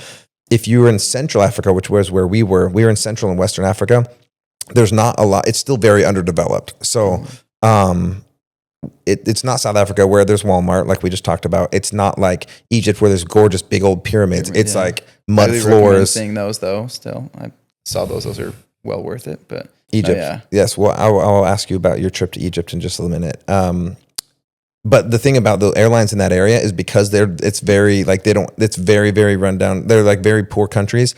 The main airline for those areas is Ethiopian Airways. Well, if you look at a map of Africa, where we were in Ivory Coast and where Ethiopia is the other side of the continent. So what they do is they're like, yeah, sure, we'll agree to fly people all over the continent. But to do that, you have to fly to Ethiopia, lay over here for a night, and then the next day we'll fly you somewhere. And it's all part of their marketing. Hey, come see our country, spend a night in our country. When you get there as part of your flight ticket, they put you in like a 3-4 star hotel, whatever. Hotels aren't bad and everything, and they feed you and all that. But it's a marketing thing, which it's smart. I get what they're doing. It's just for me, and for you, it sounds like it actually dissuaded me from ever pretty much wanting to go back there. Yeah, no, for real. I'm not interested in seeing Ethiopia. Because the thing is, we went to Ivory Coast, we went to Cameroon, we went to Gabon, we went to the Congo, we went to Togo, we went to like 5 or 6 or 7 countries. And was it Malawi or something like that down there? In between going to most of those, we had to go back to Ethiopia. Yep. So we'd be in Cameroon. Here's Gabon, which is like an hour and a half, 2-hour flight. Nope, got to fly across to Ethiopia, spend the night, come back. So what should be a 2-hour flight is a 26-hour round trip. And it's not like it's more than that. It reminded me, and we're not talking about, Mark, you should have just bought the more expensive ticket. Why'd you cheap out? No, that was the only flight. They didn't have a different option. It's not a different ticket. Like that was the only flight that went there. So you can either walk through the jungle, take a boat or through the ocean and hope to end up, or you fly to the other side. Like it's like you can't even take a bus because there's not even reliable roads. Yeah, and you're crossing a border of a country, which who knows what that border's like. So you don't want to even. It's not worth it. Like you'll disappear to the pygmies in the jungle somewhere. So yeah, we will talk really quick about Africa, but let me ask you a 30-second version for people who haven't been to Egypt yet. Top 2 or 3 favorite things about Egypt. Egypt has so much to learn and like so much to see there. I mean, I think everybody that's has a heartbeat has probably heard like, oh, the pyramids, this, that, whatever. The pyramids are super huge, super crazy. Like when you get up next to them, like every single block that makes up the pyramid, it's bigger than your head. It's like bigger than like a Volkswagen Bug. Oh, it's huge. They're big. It's massive. And there's so many things there that you're just like, holy cow, there's so much more depth to this, but they just doesn't make sense. Like, not to get into too many theories here, but I mean, even in the last couple of days, I feel like there was a new publishing where they did like the pillars, cylinders, some scanning underground and saw. But anyways, it's super pretty. The downside, hopefully it's changed since I've been there. It was at the time the dirtiest, grossest place I've ever been in my life. Cairo is, and like you drive by like the Nile, and there's just like floating dead horses and like nasty trash in it. Yeah, that's the Nile, floating dead horses. There's like there's just dead animal. Like it was gross how dirty it was, but like it was also so cool because I mean you'd go to like for instance like the tomb of like King Tutankhamun, and you'd go and see like all these cool things. You go to a museum and see all these like mummy things they found in tombs and all this crazy stuff that just like, this is so cool. This is so old. This is like, there's so much that like still doesn't make sense, but it like explains so much about even like how we are as humans, how we are now, how civilization is. But yeah, then also you turn around and it's just like heaps of trash and stuff, which that part was sad, but also it's such a cool place, but so dirty. Mm-hmm. I have heard that. I think it's crazy to go and travel. And this is why, most people, if you won the lottery tomorrow, what would you do? Most people, I would travel. Like that's what they, or as soon as you retire, what are you doing? I'm going on that vacation I always wanted to go on. Traveling it's for sure my favorite thing. I don't spend my money on the fastest car, the craziest watch, the craziest this or that. I would way rather travel to a cool place with all which is what I've done for a long time. But my really big like encouragement to anybody that's listening to this, that's thinking about going on a trip, that is considering that one dream location they've always wanted to go, but it just seemed out of reach. Get on Google, look up the flights, look up the hotels. It's probably a lot more affordable than you think. Yep. And here's the thing is, you can watch all the videos in the world about what it would look like to go to Paris, to go to Thailand, to go to Egypt, to go to anywhere you're thinking of going, Switzerland, wherever it is. You can look up all the videos. You can do the YouTube experience. You can even go on a VR and like have an immersive 3D experience. But there's nothing like actually being there in person. Because when you're at the pyramids, doesn't matter how many videos you've seen. When you look up and you realize that rock, just one rock, there's thousands of them in this pyramid. One of them, they're like 10 feet tall. Is way taller than me. Huge. And you think about the history and you see the hieroglyphics and you go to the tombs and you can smell the smells of the wind. You feel the sun on your face and you feel it baking up back off of the sand. You look around and there is an actual physical dead horse floating down the Nile behind you and there's flies buzzing around. And then you have some falafel, some kind of like authentic, like native, some local dish that you don't even know how to pronounce or what's in it, but you don't ask questions. You just eat it and hope the sauce doesn't burn your tongue off. Like those kinds of things are the small little like guttural and visceral, not guttural, visceral, wrong word,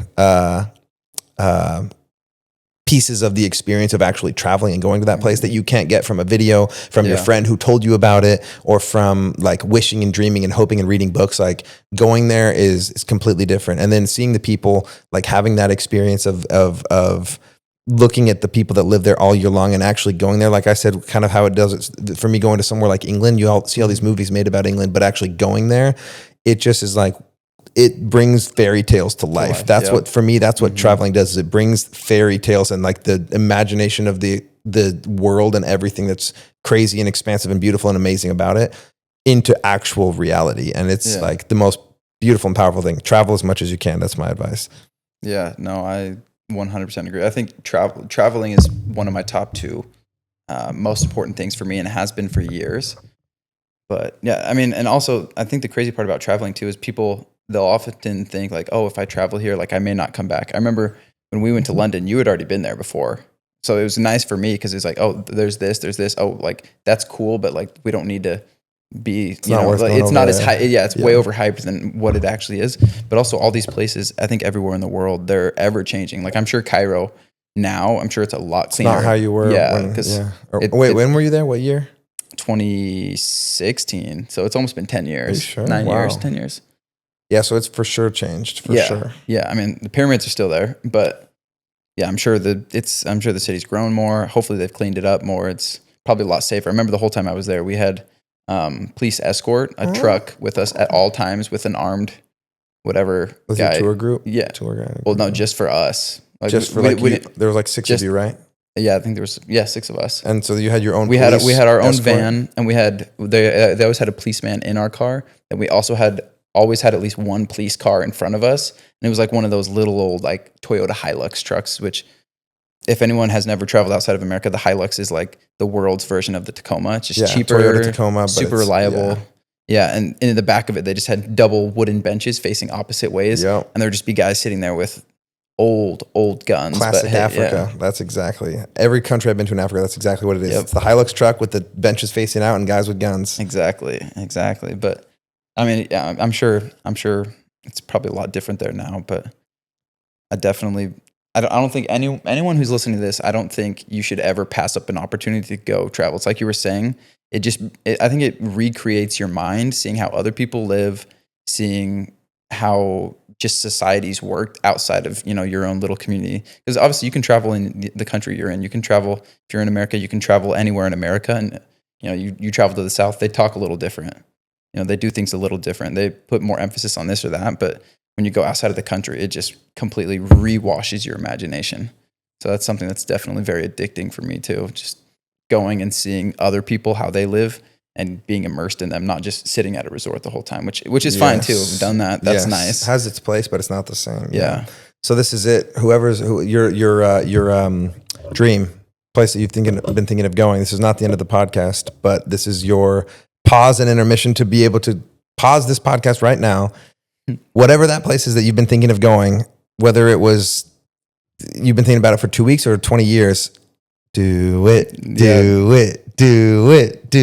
Pause the podcast, go look up the flights, look up the hotels. It's probably not as expensive as you think, and it will not be the same in 10 years from now. So stop waiting. That's our advice. Okay. We're going to go back to Africa. So tell us a little bit about some things that you learned about yourself living in Africa. That was quite the experience. You lived in at the Ivory Coast. The Ivory Coast. For those of you that speak French, La Côte d'Ivoire. Before I went there, I did not speak French. I learned French while there, and that was a huge challenge. And I probably have so many random hilarious stories, where I'm making up languages, basically trying to communicate with people just so that way they would help me out, help me to survive. But no, yeah, my experience living in Africa was it was crazy. It was crazy. I saw some things that I probably shouldn't say on camera. Definitely saw a lot of people struggling, but then also like probably some of the happiest people ever. I think a lot of people have probably heard that, the less you have, the easier it is to kind of be happy with what you do have. But no, yeah, there's a lot of happy, peaceful, good people there, but there's obviously a lot of struggle. And there's a lot of struggle for me. I remember the first time I got sick when I was living there. First time. I got malaria a few times. Survived it all. But I remember the first time That's bragging rights, by the way. Yep.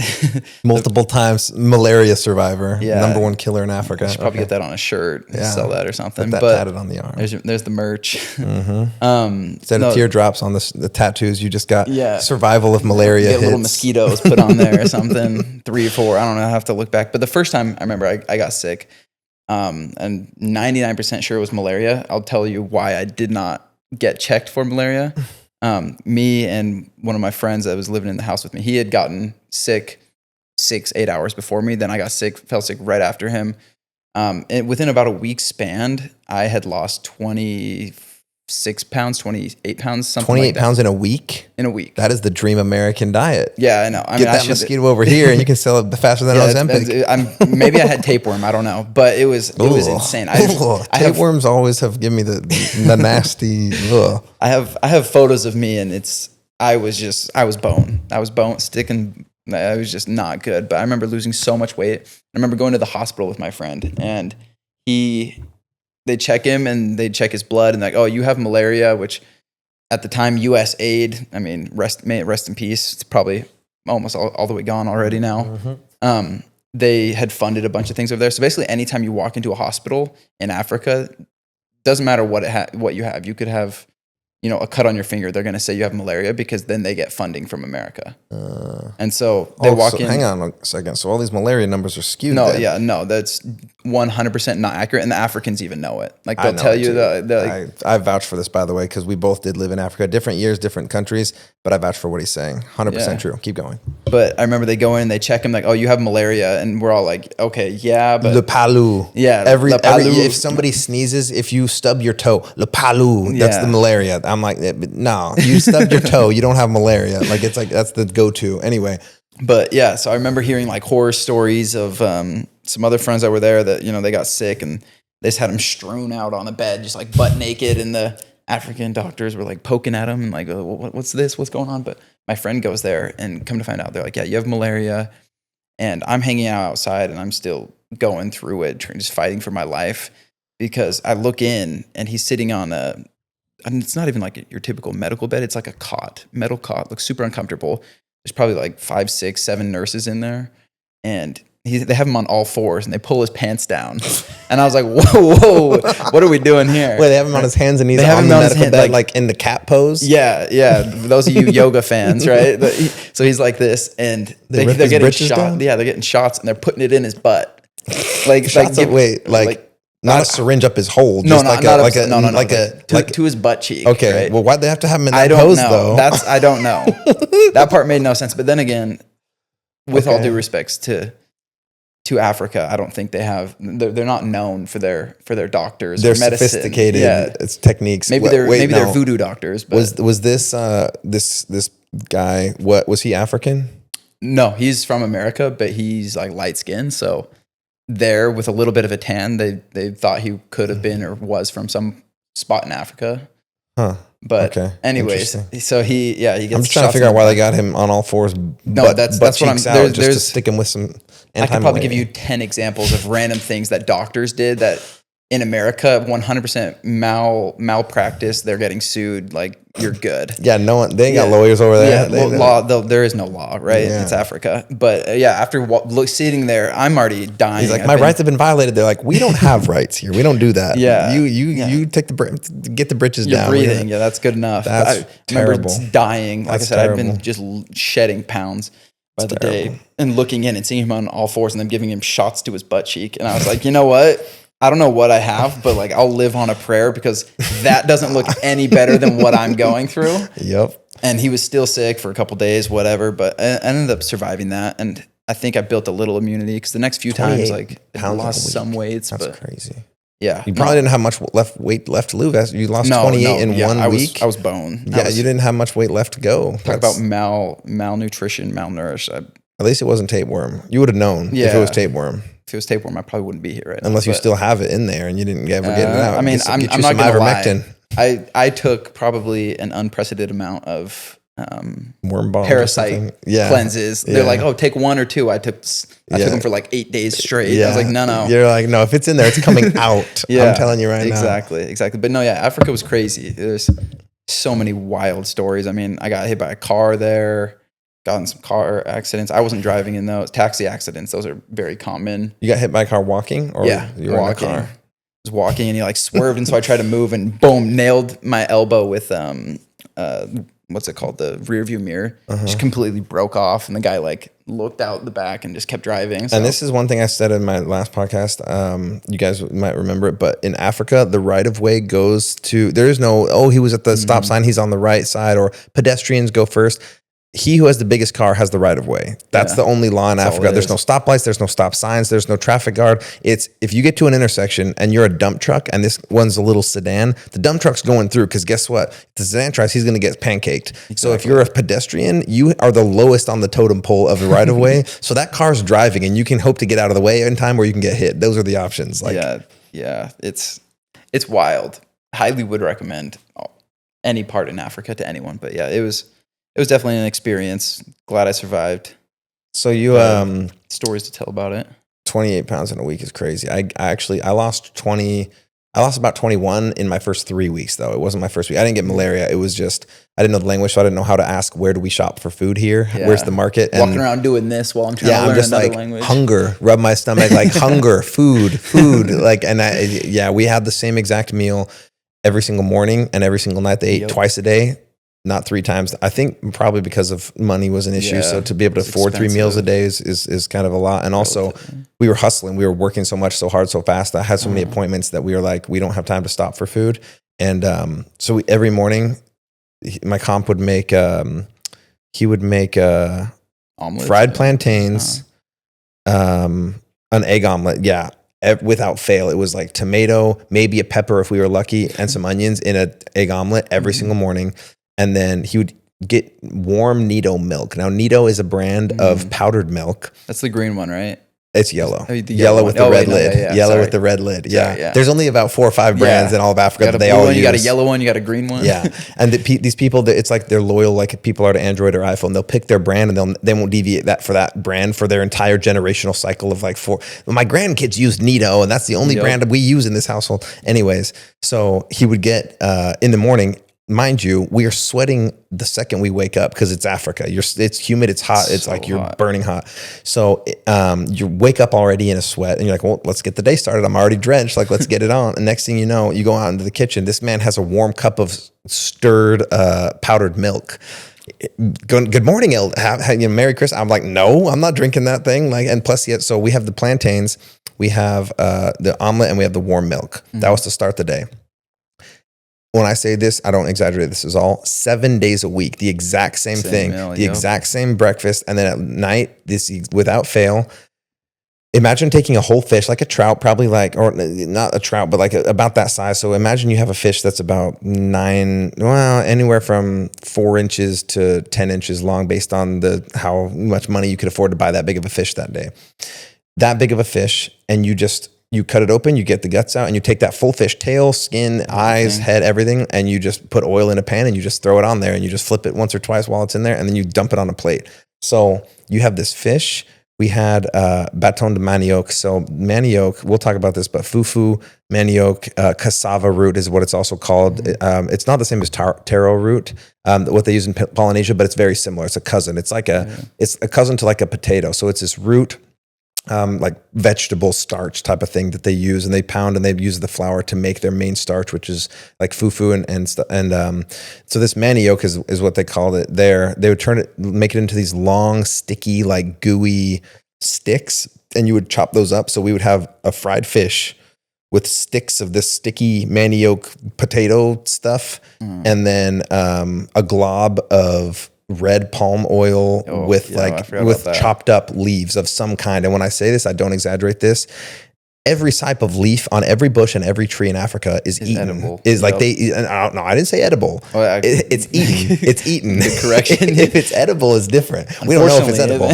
We don't know. I mean, for most of us Americans, it ain't edible, but they eat it. And so, oh yeah, this leaf goes best with this plant, goes best with this meal, goes best with this. I don't know. I can't even speak the language. So I lost 20, I think it was like 21 pounds in like the first 3 weeks because when I say without fail, warm milk, omelet, and what was the other thing I said? Warm milk, omelet, and plantains in the morning. Yeah.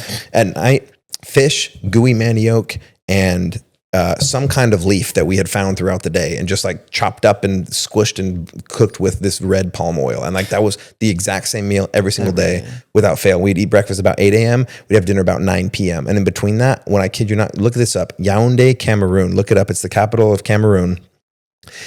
There is no flat section in the city. There's no flat area at all. It's all straight hills. Up or straight down. It's only hills. And so I get there, we are baking hot, and we have book bags of like scriptures and like pamphlets and stuff. And we're going up and we're going down and we're going up and we're going down. And it was coming from a classroom in the MTC of 6 weeks of just trying to learn French to that. It was just, so I was blessed. I didn't get very sick. The only time I really got sick on my mission was I found a quote unquote American store, which anything that's there that claims to be American. Straight out of Turkey or it's Uzbekistan. Exactly. Run the other way. It ain't American. Yeah. But they claimed to be that. And I saw a couple English words, so I got a little excited. I was let's treat ourselves, you know? Let's go in here. Skittles. They misspelled it, but it's Skittles. It's Skittles with like a Z. Wait, what is that? And so Skittles.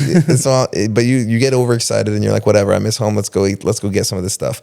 So I went into this place and they had this grape soda. I'm not like, even in America, I don't like grape soda. So what was I thinking in buying this? I don't know. But I saw it and I thought in my head, grape soda, America, like this is great. Let's do it. I buy this grape soda. Oh, even now thinking about this was like one of the only times I was actually sick in Africa, and it's completely my fault. I brought this, like we're talking about like the gallon, big old thing is grape soda. And you can imagine like the Shasta brands, that kind of big, it's the exact same size, but instead of Shasta, it said like grape soda, but it was like some complete, when I say knockoff brand, it was the knockoff of the knockoff of the knockoff. I bring it home. I show it to a couple of other Americans there, pouring out, oh, Mark's the best. This is great. Like we're going to enjoy this, like a little piece and taste of home and whatever. And so we have it there. I don't know what happened, if we got carried away doing something else, but somehow the grape soda got left out. And it got left out with the lid open and everything, and it sat out overnight, right? And so, mind you, like you said, it's quote unquote American. It's probably from some Uzbekistan, Kazakhstan, something. Somewhere, yeah. And it's probably 8 months expired by the time it got there. Then it sat there in a shelf because the Africans aren't going to buy something from an American store. So by the time this thing hit our table, it was already, should not have been consumed by humans. Yeah. Then we left it out overnight with the lid off and everything like that, and room temperature and everything. The next day I wake up, oh shoot, I got to put that away. Put the lid back on, put it in the fridge, thinking everything's fine, whatever, American, it was great, it was delicious, I'm so happy, I'm going to drink more of it. I surely can't waste this thing. I'm going to appreciate every drop. Fast forward like another day, I get some of this. Now, if you've ever tried to put something with dairy in some kind of soda, usually it curdles, right? Yeah. And it doesn't mix at all. Imagine African powdered milk, Nido, warm milk. And we found a way to find this like chocolate powder. So in the morning sometimes, once I got used to the African culture of like you just drink this warm stuff, sometimes I would just like, okay, cool, I'll have a warm drink in the morning, hot chocolate or something like that. So imagine African milk powder, debatable clean water, wherever we got the water from, wherever boiled we found the water. 4 times, but still has something floating in it, swimming in it probably. Now it's in a cup. So we have debatable water, we have a cocoa powder, and we have this African powdered milk. I drink it. It's warm, right? And I already was feeling a little funky that morning. And then I'm like, ugh, okay, whatever. I'm going to get some fruit or something. I go over to the fridge, and this apartment, we were blessed and lucky because we had a fridge in there. Now, we didn't always have power in the neighborhood. Nope. So sometimes whatever was in the fridge wouldn't last, but like that's Africa. So what happened though is we did have a fridge in this apartment, and I was like, okay, open it up. Oh, the power stayed on all night, which means the fruit is still cold. Like, let's go. I see the drink in there. I'm like, oh, grape soda. Of course, I forgot. Let's treat ourselves. I pour it into a cup and drink it, and it's like I could feel it go down. Oh. And then when it hit, I could immediately feel like a separation, and I was just like, I immediately knew, I was like, something is not right. Like something is not right. I'm gonna skip all the details. I was sick for like 3 days, lost a lot of weight out of both ends in those next 3 days, and that was completely my fault. But I never got malaria. I only ended up at the hospital once when I was trying to teach the locals basketball. I don't know, they play soccer, but we were trying to teach them basketball once, and a stray ball went flying, and I was running next to this kid, and my elbow came down. While he was running next to me, his arm came up and it hit his watch, cut a perfect circle in my elbow. And the skin just like it straight to the bone, just like I elbowed his watch and it cut it. And so I go to get the ball, and I look down, and my arm's just covered in blood. It's just coming down, and I'm like, oh, I should probably get this stitched. Like it's like, Dad's doctor. I know what can be, just like patted and move on, and what definitely needs a hospital visit. Yeah. But I had the same conundrum you had, where I was like, okay, I'm in Africa. Should I trust? Cannot trust. Should I? There's going to be some reused syringes in there if I go. Like their budget isn't very high here. Like if I go in there for stitches, they've used these stitches on 4 other patients before. Like I don't know if I should. And this is AIDS capital. This is where AIDS was created. So this isn't a place you can just dink around and hope for the best. Like this isn't. But I was also like, okay, what's the alternative? I catch some stray infection from this. It was like the skin was. It was like to my whole elbow like bone. The bone was exposed. Like it was like, I'm like, this isn't something you can just like hope for the best and duct tape it and kind of a thing. So I was like, okay, I gotta go. So I did get stitches in it. It was very, very sketchy. Luckily, thank you, Lord, nothing happened to me. I didn't get any infections. Nothing bad happened to me. I have the cool scar, but I never saw any friend getting stuck in the butt with needles. That was traumatizing enough. Malaria. There was one guy. You remember? So was it doxycycline you guys had to take? So doxycycline is a medication here in the U.S. that some people take for acne, but it also has it's dangerous. You're not supposed to go in the sun after you take it, so you're supposed to take it daily. I don't know if this happened to you. It creates terrible stomach acid problems for most people. In fact, it says on the label when you take it, you're not supposed to lay down like within 1 or 2 hours after that, because they don't want an acid reflux, and it burns, like legit chemically burns your esophagus. And so they wanted us to take one a day. The funny part is I'm sorry, I'm ADHDing, telling you guys 5 different stories at once. Bear with me. Reverse one step. Before we went out there to Africa, they might have sent you this email too. They said there's 3 different types of pills you can take to ward against malaria. Pill A, doxycycline, you take it every single day, and it gives you 24 hours of like 90% chance that you won't get malaria, right? Whatever. Pill B, you take like twice or 3 times a week, but the chances are like 60%, but these are the side effects, blah, blah, blah, blah. Or pill C, there is like a 80% chance that you won't get malaria, but you only have to take it once a week, but it's a huge pill. Yeah. And I was like, I mean, I can plug the nose and get down 1 big pill a week. That's not a big deal. They're like, only problem is side effects include insane hallucinations and dreams. And so I was like, no, wait a second. You take some American boys out on a religious mission and put them out in the jungle of Africa and give them wild dreams. They're going to think they're seeing Moses. Like, this is not a good idea. They're Mozambique. And so if you've seen Johnny English, Mozambique, the eyes start going crazy. So that was their nom. Like they were fighting battles in their sleep. So they were giving these once a week pills to these missionaries for a while before they were just like, okay, people were going home because they were tripping. And so, they were like, we can't have these guys doing this. So anyway, by the time I got there, it was doxy, but you're not supposed to go out in the sun after you take doxycycline. It's Africa. You can't avoid the sun. It's sun every day. So you can choose to try and stay in the shade, have an umbrella on the top. I even tried this once. I was in Pointe Noire in the Congo, where it's like all sand. There's no dirt. You have the umbrella above you. The sun would just reflect off the sand underneath and bake you from the bottom anyway. So you get a sunburn, like it would be burnt like this way. Yeah. So like this part wouldn't be burnt of your eyes, but this, like you knew it came from the sand. Up to your eyes is burnt, but like not from your forehead down. Bad. So anyways, doxy, most of us didn't take it because we can't go in the sun. It's killing us extra. It's like hurting our stomach. It feels sick. Like, what's the point of feeling sick for an hour and getting extra sunburned when we might not even get malaria anyways? Can't be that bad. There was one guy that took it religiously, and you're supposed to take it weeks before you get to Africa, and then every day religiously while you're there. This man was religious about taking it. He's the only one that we knew that got malaria, and he was knocked out in the apartment for 2 weeks. So as soon as we saw that, we were like, nope. When I got off of it, because they make you take it to avoid getting malaria. Exactly. Mysteriously, when I got off of it, I never got malaria again. Wow. I only got malaria when I was on it. So that was enough for me. I wonder if it just suppressed your actual natural immune system. That's what I've heard. I've heard it does that. So yeah, that's it was insane. That's ridiculous. That what you said is true though.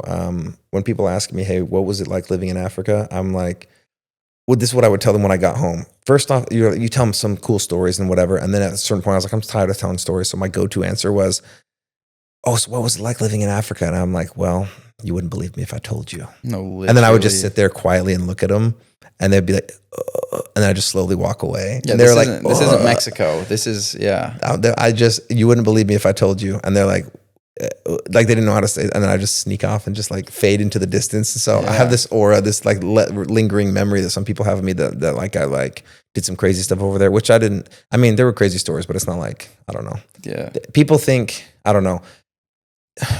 Some of the things that you think of are in Africa are there, and they're way worse. But some of the things that you think are really bad in Africa are not that bad at all. They're just told that or shown that. Like clothing and shoes. We'd go to the market that, everyone donate your shoes to Africa. They need it. I get to Africa and I see Air One Jordans on the side of the street being sold brand new, spick and span, not Chinese knockoffs, real ones for $2. They're everywhere. I was like, what? It was donated from America. I'm like, these people don't need, they're walking around in Air Force Ones. They don't need this. They need schools. They need wells. They need education. They need to get rid of tribalism. They need they don't need your donated, what brand did we see a lot? Next time you wear Jordans and you think you look cool, just know there's a bunch of dudes living in a mud hut that own them too. That have them too. Yeah, it's not impressive. They got all nothing the Adidas against Jordan shirts. brand, but they're out there chilling in their like Real Madrid jerseys. Yeah. Like they don't. Yeah. So then wild. Them needing clothes is one thing that I was like kind of thought a lot like, oh, they're going to be running around in loincloths. No, they're not hurting for clothes. Well, disclaimer, there was still a lot of nudity, but oh, I saw more nudity than any site you could find on the dark web. Like it was daily. It was daily full. I mean, I saw, yeah. It's not like you go looking for it. You just accidentally stumble upon it. Oh, it's just because you can't avoid it because it's everywhere. You turn around and there's just a boob. You're like, oh, all right. There. I mean, like you would turn around and there's a lady going to feed her child, pull the shirt down. There's no like, in America, the lady, someone's that's going to breastfeed might go to the back room and she might like lift up under the shirt and like hide the baby or put a blanket over and kind of like be kind of private about it. Here, you're in the middle of a conversation. A lady just pulls eye contact with you, just pulls the shirt down. Yeah, You're like, like you're like, is she coming on to me? Kid's running by, just grabs the kid. Yeah, puts it to the nipple. Kid's like drinking milk. Yeah, okay, She's just carrying on as if nothing's happening. So you're just trying to act normal. You're out there to preach Jesus, and there's just boobs staring at you. You're just trying to preach Jesus. All of a sudden, kid gets up and walks off, and she just keeps talking to you. Forgets the kid left, so the boobs are still out, and you're just like, and I believe that the Lord wants us to think about to repent and wait. Like it's like, but that only lasts for a couple weeks, and then you get used to it, and then you're like, oh yeah, people are naked here. That's fine. Yeah, it's like everyone, even like kids, like they literally will bathe in a bucket on the side of like the road, which the road is like it's gravel, not like a real road, right? Until the age of like 11 or 12, they're just butt naked, standing in a little bucket, picking up a little cup and splashing water on them. So it's like you just get used to it. Like everyone, unfortunately, is always randomly at least half naked. Which that's the thing is if you don't make it weird, human beings, I mean, all animals. If you have a pet dog, they're naked. Like naked is not weird unless you make it weird. Yeah. So and that's the thing is in a place like that, and in other third world countries that we've been, like nudity out of necessity is different than sexualization. Like it's different, right? But it is something that's kind of a culture shock is what we're trying to say is like when you first get there, like, whoa, put a shirt on, woman. And I probably saw one bra the whole 2 years I was there. So like even if they had a shirt on, like you're seeing right through, you know exactly what there's no hidden because they're all in tank tops because it's so hot and there's no bra. So you're like, yeah, it was kind of crazy. One funny thing though is they would be really, really, at least where I was, they would be really strict about the skirt. Like if you wore like too tight of pants or it's heaven forbid like booty shorts as a girl, you were a prostitute. Like you were a slut. You were like, that was like forbidden. But you could have both boobs completely out. No one cared because that was used for kids and that was like that wasn't seen as like a sexualized thing. So that was a very interesting concept to think about, like different cultures and how they choose what to sexualize about what and how and what's important and what's not. And so I think that goes perfectly back to the traveling. It's like go travel, see that stuff. No, I'm not saying go see naked people, but like go see how other people live. Yeah, careful. Yeah, or ladyboy looking out there. Yeah, careful what you look for when you travel, but definitely go travel and just see how other people live. It's crazy. It opens your mind, and what was crazy to me is when I left. This is going to age me and make me sound old, but when I left, leggings weren't a big thing in the US. In fact, in high school, if someone tried to wear leggings, like just yoga pants without shorts over it or something else, they were kicked out for like dress code. Yeah. Like they're like, well, you can't, your butt cheeks are completely out. You can't just wear that. You got to wear tights to class. Put on a skirt, put on a like track shorts over it and show that it's being used for athletic purpose. It wasn't a lounge thing. You couldn't just wear it just to wear it. Like nowadays when girls just have it up their crack and just walk around like it's nothing. When I got off my mission, they had made such a big deal about girls wearing, and the skirts that they wear, by the way, Derek can vouch for this, they're waist to ankle. It's not like the pan that they wear. Yeah. It's not like they're wearing like mini skirts. Like they wear skirts past their knee.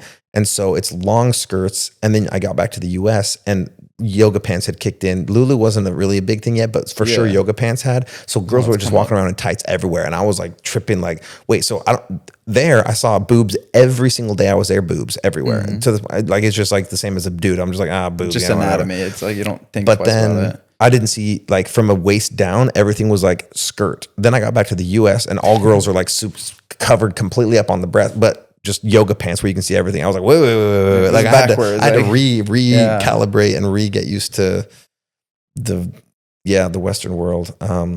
So that was a experience. What else? Anything else in Africa that's a quick story that you want to drop on? There's so many stories, but there's so many that viewer discretion, I probably shouldn't. I mean, like I think you did too, saw people get killed. Like it's crazy. I shared a couple stories of that last time. You can share a story if you want.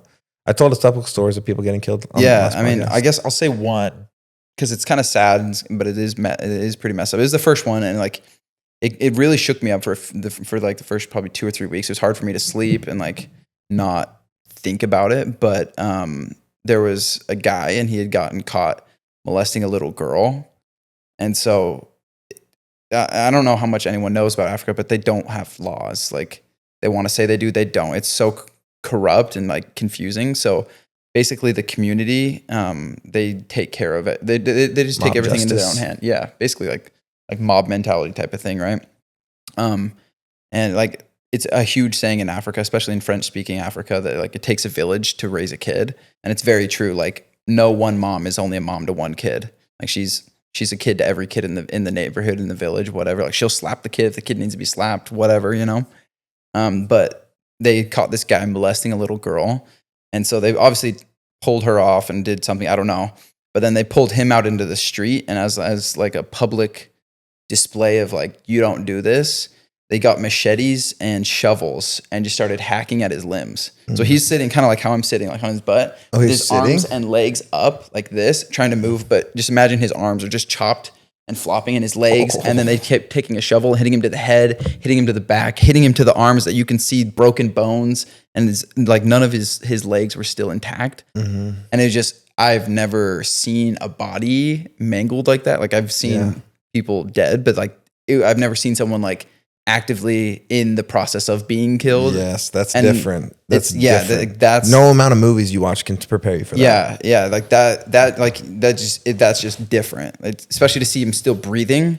But like, and it's not to say that like I wouldn't have tried to stop it. I'm not trying to like justify anything I did for my own safety. It's you move on. Like That's exactly, because these are the words I said on my last podcast. So keep going, because this is backing up everything that I said. I told it exactly the same. I keep going. Yeah, because it's like if I were to go to try to stop anything or bring any justice or like any like, hey, like, okay, you guys, you beat them up good enough, they would kill me. And that's not just like me. That's not like a fear. It's like, no offense, I feel like I could probably take on most of those Africans. I have like 15 years of experience in like wrestling and MMA and these different things. It's like, I'm confident enough in my ability to defend myself. And you have a partner and you're taller and bigger than most average Africans. Yeah, exactly. But it's like, that's just how it is. It's like, you don't intervene with that, or you are like, it's the same as like someone murdered someone and you're like, they're like, we're going to put him in jail. You're like, no, you're not. Like, let me hide him. Let me defend. It's like, you just don't do it. Yeah. Yeah. Because the thing is, and I explained this before, but for people that didn't catch that episode with Olivier Epier,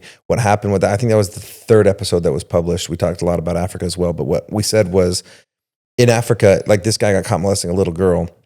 If they don't beat him up publicly or kill him or mangle him or whatever, since there's really not much law, they can't really take him to prison. If there's no punishment and people don't see it, what's to stop the next guy from doing the same thing? Exactly. So they have to make a public display of it. And the hardest part for us was that physically, I told this on my last podcast, I said this, the hardest thing I've ever had to do till this day physically was know that I had the physical capacity to stop someone from being murdered in front of me, but not be allowed to act on that and do it, because I knew that it would either endanger me, because now they say, wait, or my daughter was getting raped by this guy. You're not going to let me take justice out on him? Fine, let's get this guy too. You don't want that, first off, because there's 50 of them, right? But number 2, even if you can break it up today, and that guy that thinks he should have got justice or whatever didn't get his justice on him, well, what happens in 2 weeks from now? A different set of missionaries is walking down the street. That guy's like, hey, you're the guys that didn't let me get justice on that guy that was raping my daughter. Yeah. Then those next guys are screwed. So like physically being able to stop the situation, but not being allowed to, is like the hardest thing. And then you're supposed to you're taught, you just walk the other way and go up, but you can't erase those. You can't erase those thoughts. You can't unremember what happened. Like it's so vivid, especially, like I said, like I've seen dead people. Obviously we've all seen alive people. Everyone that can see, at least. And I mean, a movie's not the same too. Like even no matter whatever movies you guys have watched, and that feeling you've gotten, or that almost like wanted to puke, or that like just crazy, like, are they really doing that on film? Nothing compares. We talked about this already for traveling. Nothing compares to seeing, smelling, feeling, like being there and watching it happen, hearing the screams of this person as this happens, feet away from you. You're like, it's just different. And the thing that made me think of is when they talk about like, oh, we stoned the apostles in the Bible, you know? I'm like, this is how it was. Like, it was like a frenzied crowd of crazy people and they just like took it out on one guy. It's like very, yeah, you can't see something like that and not walk away changed. Yeah. So Yeah. Anyways, but yeah, other than that, there's obviously some other tough and hard things about Africa, especially like French speaking Africa. I think that there's everyone just thinks kind of like you were saying earlier, Africa is just Africa. It's like a Kansas out there. It's just whatever. It's obviously it's massive. It's like way bigger than the United States. And there's so many different cultures, so many different languages, so many different dialects of every main language. But also on top of that, like the English speaking parts of Africa are years, if not decades and decades ahead of the French speaking. And the French speaking, that's where I was, that's where you spent your time. And it's so interesting. I've never thought about that, but you're right. it's crazy because like where I was in the Ivory Coast, it's right next to Ghana. So when people are like, oh, it's next to Ghana. Yeah, I've been to Ghana. I did a service mission there. I did this, I did that. It's like, sweet. I'm not saying life isn't hard in Ghana. I've friends from there. I've seen photos, videos, whatever. I've been right up to the border of it. Technically haven't been in it, but it's like I've seen it, right? But it is completely different because the French people, they're just impoverished in a whole different like class. Like it doesn't, I don't really know how to explain it. Maybe you can explain it better. I never heard that, but it actually is completely true. French speaking Africa versus English speaking. Yeah, I mean, because like people think like, oh, Kenya, Uganda, 100%. Like, because South Africa. I've been to South Africa. Like, yeah, you go to those places. Very guess different. what? They're still nice. Like you go to Kenya, there's skyscrapers, there's this and that. Not to say there's not mud huts. There is mud huts, right? But then you go to French speaking Africa. Yeah, there's still some towers, some civilization. Yeah, but it's also in the most downtown, nicest place. There's still mud huts downtown. It's crazy. That is wild. Okay, so before we scare all of you off from ever going to Africa, please do go. There's a lot of beautiful things. We're going to pivot really quick and talk about some of the good things about Africa. So tell us, now this could be in your experience in Ivory Coast, or this could be on the trip that we went back on. Maybe you can even talk about one of the other countries that we went to that you didn't live in, or the country that you were in. But let's talk about this trip that we went back last time. Talk about some of the good differences that you see. For example, one thing you touched on that I think Africans have that we don't in the US is because death is such a common thing. They have like a bigger appreciation for life, which is obvious. But there's some people, not everybody, but there's some people there that are like so much happier because they have so much less, and because like they know that they could die tomorrow. Like they're like, oh yeah, my cousin down the street, yeah, he died. He didn't wake up today. What? Yeah, he didn't wake up. We don't know, but he's gone now. So anyway, you're like, wait, what? Like it's like like it's a casual thing. I would hear 3-year-olds, 5-year-olds give prayers. Thank you, Lord, for making us, wake up today. We're glad we did because the guy down the street didn't. And I'm like, wait, what? You're 5. How do you know about that? But so like, because some of them have that knowledge that death is so real, it allows them to appreciate life even more, right? So tell the audience one or two of the like the most powerful and good lessons, or the best, some of the most positive experiences of you being there. I mean, obviously, it changed me in a lot of ways. I think the appreciation for literally every breath. It kind of goes along with what you're saying. Because I have hundreds of memories in my mind of, a little kid, like you don't even know the kid from Adam. Maybe you've never even seen it. You're walking and they just come up and they just grab your arm, or they just grab your finger, and then you look at them. And it's like they might have snot running down their nose. Lord knows what sickness or illness they could or their give hand you. has been. Yeah, no, they don't wash their hands that often, if ever, really. And it's like they can afford soap. But they just like look at you and they'll just smile. They're just happy to be there. But then also the same thing, like you hear them say a prayer on like a food, or like they'll pray for anything because they are just grateful that they got the chance to exist, because it's like it's hard for someone to be born there, like let alone live to be 1 year, 10 years, 20 years. I mean, the average in the country that I lived in the Ivory Coast at the time, I think the average life expectancy was somewhere in the 20s. Obviously, there's people that were in their 70s. Crazy. But they're having so many kids, and so many people were dying. 20s? So many people were dying before the age of like 25. And that's not, I want to say it was low 20s. There wasn't a war there at that time, right? That's just sickness. No, there was a civil hardship. war several years earlier, which was started by other countries, but we're not going to get into that here. But no, yeah, I think some of the biggest things was just literally the appreciation for every breath. You have little kids. It's like, oh, I'm so grateful I got to see you today. I'm like, I've never seen you before in my life. Like, well, I've seen you walk through here before. I'm just like, I'm grateful you like walked by. You're like, shoot, dude, I didn't like it. It's like almost like installs like obviously a lot of appreciation, but it also installs that like we as humans, like we're seen by other humans and we all have our own frequencies. We have our own energies, like unique things about us. And I think it rubs off on everyone around you. And obviously some people in America might lightly talk about it, but everyone in America, you know, they're all corporate cogs, you know, like got to get work done, got to do this. Okay, the weekend's my time, then you know, whereas in Africa, it's like, yeah, they'll get their work done, but also they have a huge emphasis on, hey, like when we eat as a family, we say a prayer before it. We're grateful we all woke up tonight, even though we all slept on a mat together, like sweating with getting mosquito bites, whatever. So yeah, I think like an actual appreciation for my existence was one of the biggest things I took away from all of it. Even all the times I went back. Yeah, I don't know. It's the African people, they're very simple and they're also like very intelligent in like weird ways. Like they're very resourceful. They're very kind, very loving. But yeah, they appreciate life in a way that personally I've never seen anyone else in the world appreciate life. And I think that's something that any person could go there and spend a few days, spend even a few hours with them and realize like, oh yeah, no, these people are grateful to be breathing and like, wow, they have nothing compared to what I might have. Not saying like you come from something great, but it's like you could, in America, you could have basically nothing and go to Africa and you could basically have everything. That's true.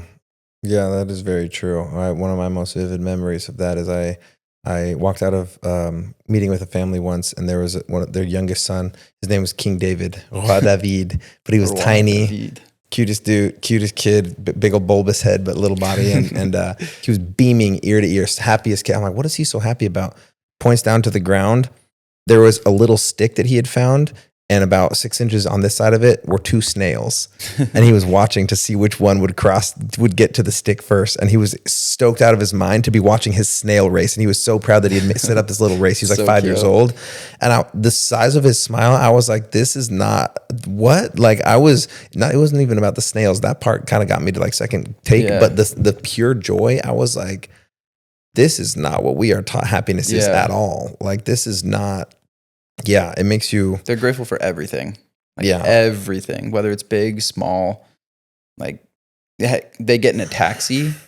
They're grateful that they got to get in a taxi. Like it's just, seriously. It's crazy. And the thing is, I've never heard prayers like those. Like, I mean, you'll get a 5-year-old kid that'll be like, and God, please bless the prisoners in the prisons that don't have anyone to talk to them because they're lonely, and bless those that in the hospital whose families have already passed and they don't have anyone. I'm like, every prayer they prayed for sick people. I'm like, I've never even thought about that. I'm like, I should be praying for the people in the prisons and the hospitals. I'm like, I never even thought about this. Like this kid's 5. Like this is a different level. And I remember the crazy thing about like their appreciation and their like being happy so easily and being able to just say like the small simple things make me happy. Also, when I would observe that, it would make me so much more patient. I've lost that patience that I had then. I need to get it back. That was like a decade ago. But the patience that I had when I came back from there was through the roof because like, let's take someone in the US today. They're driving down the freeway. They're on their way to work. Boom, tire gets flat. 2 types of people get out of that car. One, super pissed. Gosh, dang it, man, I'm going to be late to work. Grabs his phone, looks at the tire, kicks the tire. Oh, now my toe hurts, throws his phone down. Shoot, now I broke my phone. Just his whole day's ruined. Now everything's terrible. The world's falling apart. Maybe. Everything. And you drive back by that guy on the freeway and you look at him like, that guy's a lilies. He looks like swatting bees away. Like he's just like tripping out, right? And that's more like probably me now. That's right. I lose my temper more quickly now. But you have another guy that might pop the same tire, same location, gets out of his car. Oh, it's just a tire. I got a spare. Yeah, I'm actually early to work anyway, so I got time. Goes back there, boom, boom, boom, swaps out, puts the spare on. Okay. Oh, could have been a lot worse. I'm glad it was just a spare tire and just a nail. Drives to work, chill. Same situation, 2 completely different reactions. And I feel like being in Africa and seeing those things made me react a lot in that way, because I was happy to get home and see grass. I hadn't felt carpet in 2 years. I was happy to get home and see a closet full of clothes. I'm like, this could clothe a village over there. Walk barefoot. I saw people that had one shirt. Every time I saw them, this one guy, I remember, his name was Rogen. He lived in Libreville in Gabon. And every time I saw him, he had the same blue shirt on. Every time. The guy was probably like 30. Same blue shirt every single time. It had like Transformers on it or something like that.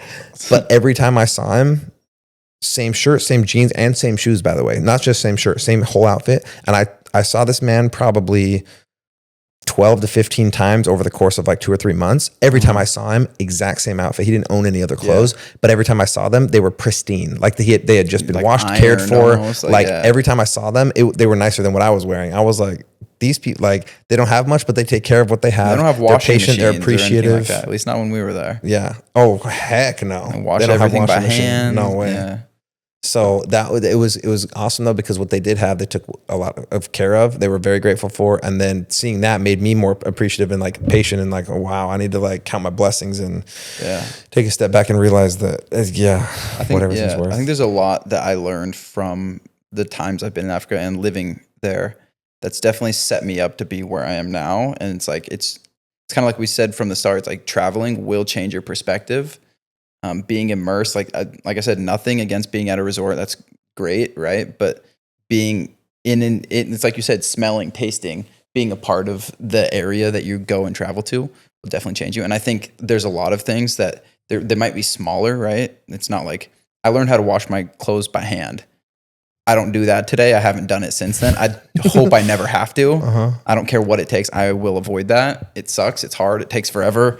Your clothes just don't come out clean. It's just not. You get a great workout though. No, yeah. I mean, you're sweating into the bucket that you're trying to wash your clothes out of, right? But obviously, there's like other smaller things that I took away that I think set a different trajectory for my life, as far as like, it's like I said from the start, and I know you said also traveling is one of like the biggest things for you. I know traveling and then helping people, like bringing actual value to other people's life. Those are like the two big things for me. Like nothing makes me feel more fulfilled or happy as a person than doing those two things. And obviously helping people, like for some people, it could be, bending over backwards to do something for someone, or it could be as simple as, oh, hey, that person doesn't look like they're having a good time. Like, let me at least walk by them so they know that they exist in other people's eyes. Like, simple stuff. So 100%. We did that the other day with that meth head on the bench. Oh, yeah. At least talk to him and let him know that we see that he exists and he's not just a homeless guy with no name and no face. And that goes a long way sometimes. Sometimes you just get a little inkling to talk to somebody that you meet on the side of the street, and in your head you think, why would I talk to that person? Like, there's no reason. Like, I don't know them. This is a weird environment. We were walking a dog out in past dark out in some random park out here in Texas, and we just had walked by this guy in a white shirt, and I just like felt like we should talk to him. So we walked back by him, talked to him. Nothing came of it. We just talked to him, and he told us about he had these meth problems and he was trying to get back on the stuff figured out. But like, you never know that night he could have been thinking of ending it all, and because someone talked to him, he's like, let me give this one more week. You never know. Okay, cool. Was there anything else that you feel like even maybe from our last trip that you either learned or saw or took away, or that you were grateful for? It's always incredible to me. That was the first time that I had been back to see those friends that I had made a decade ago, and it was incredible to me. I'm going to say my piece. Well, first off, how little so many of them had changed. I'm like, it's been a long time, and you're like the same. Like, they look, I kid you not, a lot of them look younger. I was like, how did you get younger? I have like gray hairs out here. You got younger since I was here. You have less wrinkles. My face is puffy now. What the heck? What are you eating? I need some of that skincare. But they like remembered us like it was like we were there yesterday, and like you could really see that how deep of an impact, because some of them have like a Facebook if they can afford internet or a phone or a time at a cyber cafe, but a lot of them are just like off grid, just living in the trees, and it's like they're out there in the boonies in the village and just kind of off the beaten path, and like it was super cool to go back and see how much of an impact we had made in their lives by how like their reactions to seeing us again, like they're like, oh, my adopted son, like welcome home, like all of those things.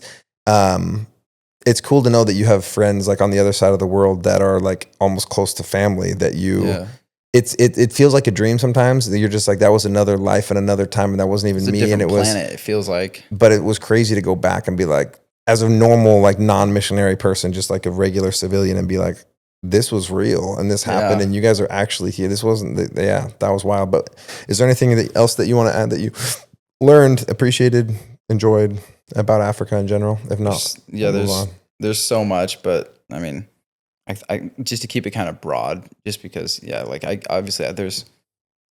living there for years, like there's more memories, more stories than like you can even come to like right on the spot. But just like the appreciation for life. I think that's one of the biggest things. I think in America, we get too caught up in just the day to day, the hustle, we need to create this, we need to do that. I mean, it's next to impossible to have a conversation with a friend today and it not have something to do with, like, oh, we need to create this or do that. Or did you hear how this person created it or did that? Whereas in Africa, they might talk about it, but instead they're going to talk about a tree. They're going to it's simpler, right? Like it's true. Like that one kid, snails, like simple. Yeah. I can remember paralyzing chickens with random village kids, and they had never seen it before, so half of them didn't know if I was like a witch doctor, or if I was doing voodoo. Tell right? the crowd that doesn't know what you're talking about how you paralyze a chicken, or hypnotize. We should say hypnotize. Hypnotize. So you catch a real thing. You can do this. You catch a chicken, which first off is hard. Yeah, that's not easy. He says that like it's first you catch a chicken. No, we're talking about a live chicken. You got to go out there and catch it like Rocky Balboa. This isn't an African chicken. Yeah, no, this ain't no chicken from Kansas. They where I was at, they literally knew the difference. They said that's like poulet africain, which is like African chicken, which is like it's a different breed, right? A different genre right there. But I'd recruit some little kids, right? So you corner one, you catch it. Have them catch it, and then they'd bring it to me, and we'd put it down on the ground. We put its nose. This isn't animal cruelty, but you put its nose on the ground, and then you draw a line straight from its nose, and you let go of the chicken, and it can't move. So you lay it on its side, or?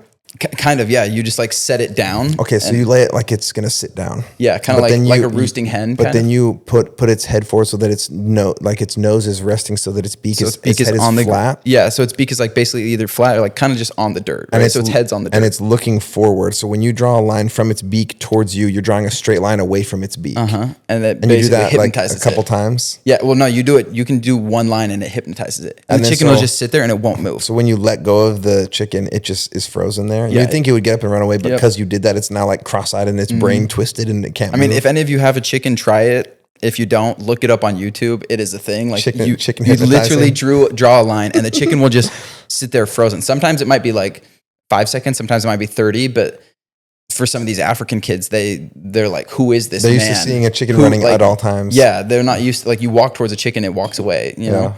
So to catch a chicken, put it on the ground, draw a line, and I'm like, look, it's not moving. Like, did you kill it? What did you do? And then you kick it a little bit, it doesn't move, and then you push it a little harder, and then it stands up and kind of zones out and walks out of it. And they're, like they'll talk about that for the next who knows how long. I'm sure there's villages in Africa right now that I'm sure they're running around creating doing a religion. That. Yeah, there's probably a religion. We are the created. Chicken hypnotizing religion of the literally. Like, I wouldn't be surprised, to be honest. But that there was a. Well, that is really funny, actually. Hang on. I had two thoughts cross my mind at once. Hang on. Chicken hypnotizing.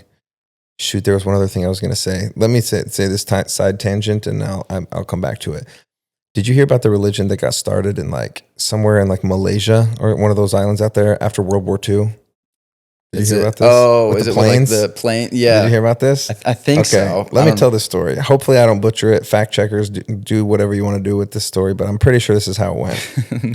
And I heard this, did I hear this in like a religions class I took or something like that? But they were talking about how religions evolve over time as people get smarter and evolve technologically. And in certain areas of the world, religions evolve and they spring up and they disappear and all this kind of stuff. We learn about religions like that.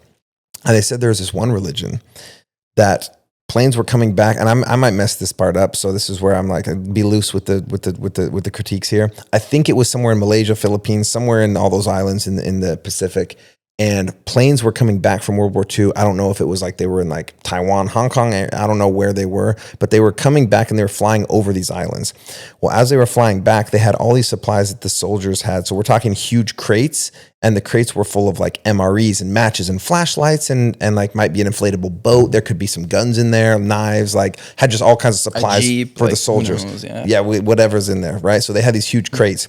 Well, the planes, they had gotten all the way over to somewhere, wherever they were in Asia, that I think was going to be a landing spot to go to fly into Asia for World War II. And the war is over now. So these planes got to come back to America, or at least to a closer base. And they're like, well, we have all these supplies. It weighs so much, the amount of gas we're going to have to expend to fly all the way back. We don't even need this stuff. It's already paid for. Let's just drop it here, and then we can fly back to America as is, right?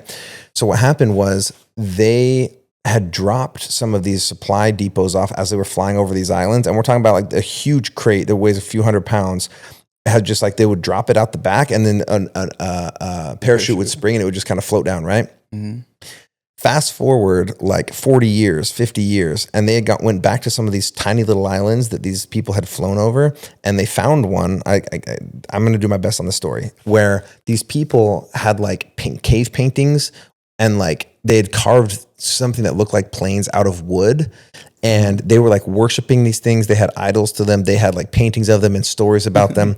And they're like, what the? And so they went back and found this island it was on like this remote little island of these people. And they finally got like translators, and they started talking to them and like, what are you doing with all this airplane stuff? And they basically are like, oh, the great birds that fly over. We see them from time to time way up in the sky. And our great grandparents told us that once upon a time, these great birds came over and dropped blessings upon our island. And these are people in like grass skirts with maybe blow darts, but they don't have anything. So when imagine metal. You've never seen metal. You use blow darts to hunt, or you use like your hands to kill a warthog or whatever.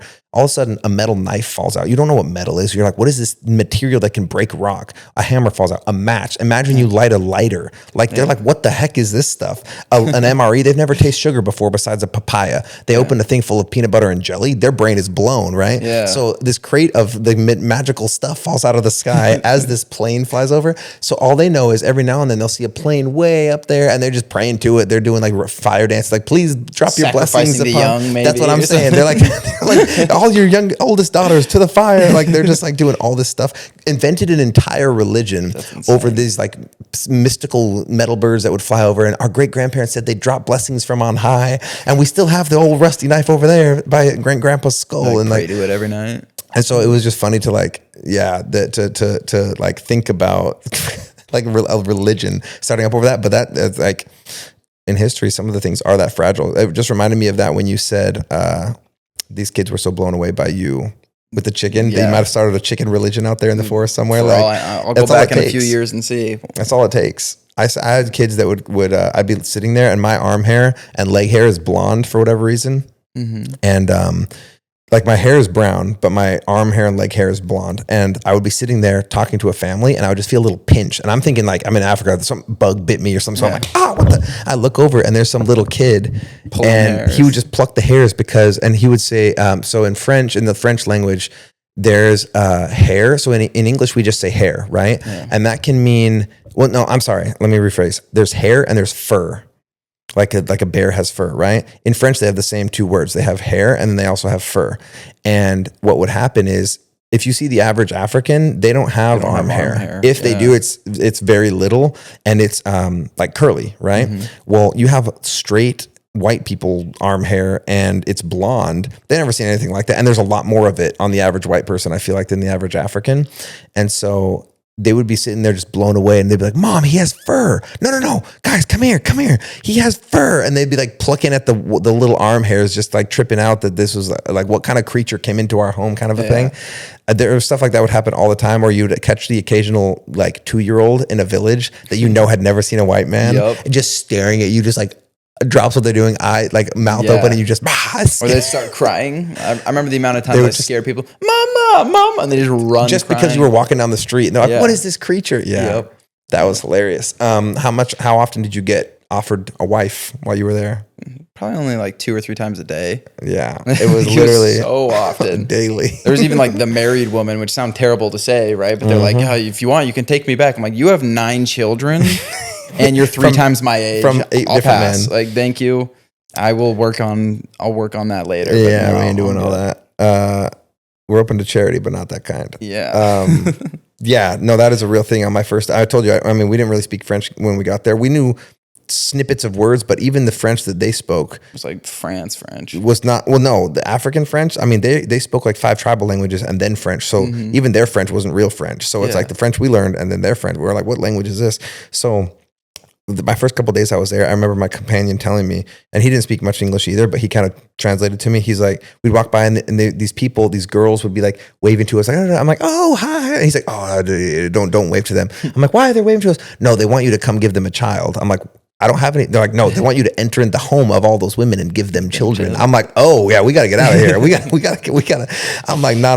And then there was one time when I started learning French, then I could hear, and it was sad, but it was kind of, it's not something to laugh at because, you know, human trafficking is real and exploitation is bad. But like I'd be walking down the street and there would be like a lady hanging in her doorway and like, hey, white boy, come take my daughter and make her your wife and take her to America and then bring me over later, whatever.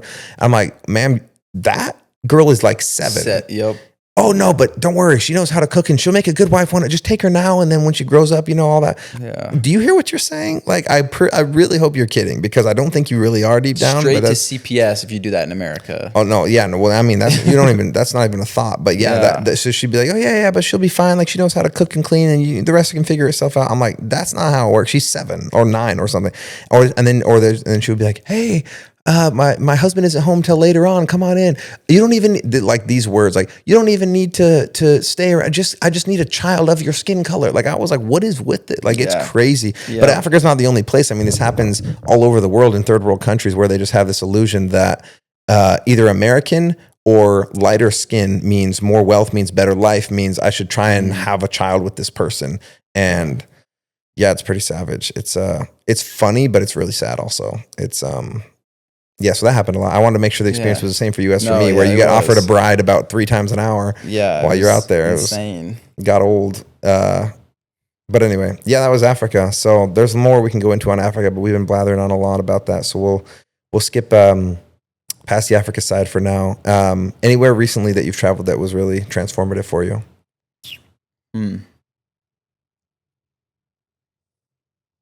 Trying to think.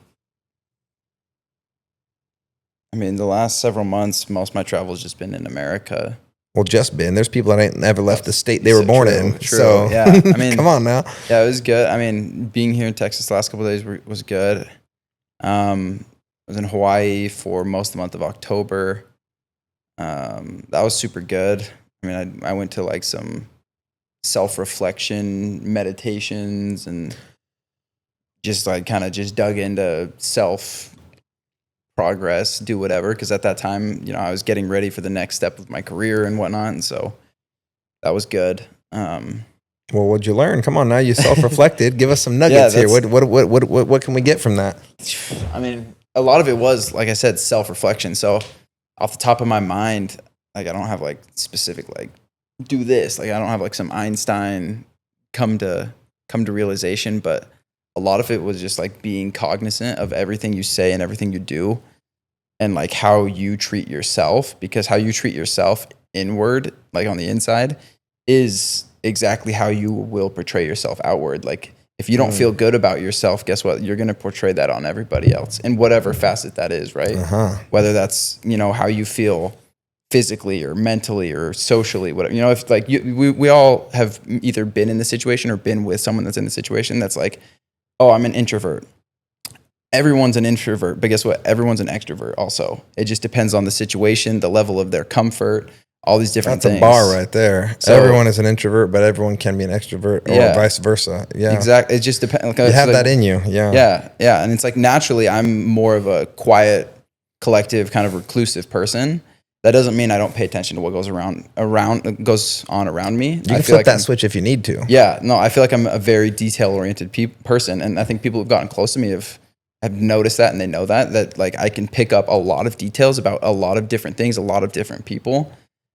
So yeah, I guess from that time, there's a lot that I took away, but some of the big stuff was, you know, you are what you create yourself to be, I guess you could say. And so it's like, going back to the introvert thing, it's like if you want to be quiet, guess what? You're quiet. And if you tell yourself you're socially awkward, guess what? You're socially awkward. and you're gonna call out, oh, like, wasn't it so weird when so and so said this? It's like, that's because that's something that you haven't taken care of, fixed, handled, or you're just avoiding taking the responsibility, I guess you could say. 100%. So yeah, that was a big thing for me, is taking responsibility for everything in my life, and it's been on a good trajectory since then. I mean, like I mentioned to you, kind of landed one of my dream jobs, at least down the career path that I want to do.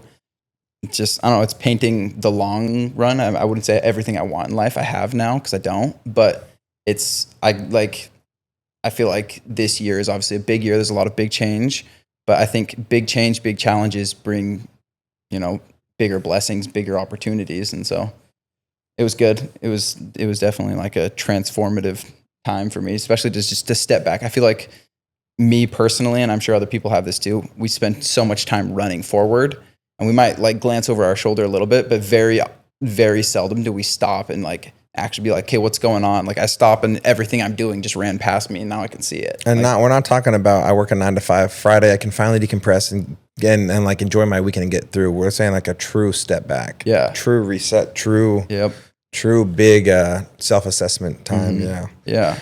It's true. I used to say that to sales reps that I would train is when you're in like a good boat or a good opportunity, like put your head down and just swim as hard as you can, as fast as you can. But every now and then pop up for a breath, look around in the water and make sure you're still swimming in the right direction, or else you could be going as hard as you could and just completely, the island's over there and you're going that direction. I think putting in hard, honest effort's so important, but even more important is self-assessing. Mm-hmm. Like, if you're not keeping yourself in check, well, guess what? Naturally, humans, we're selfish.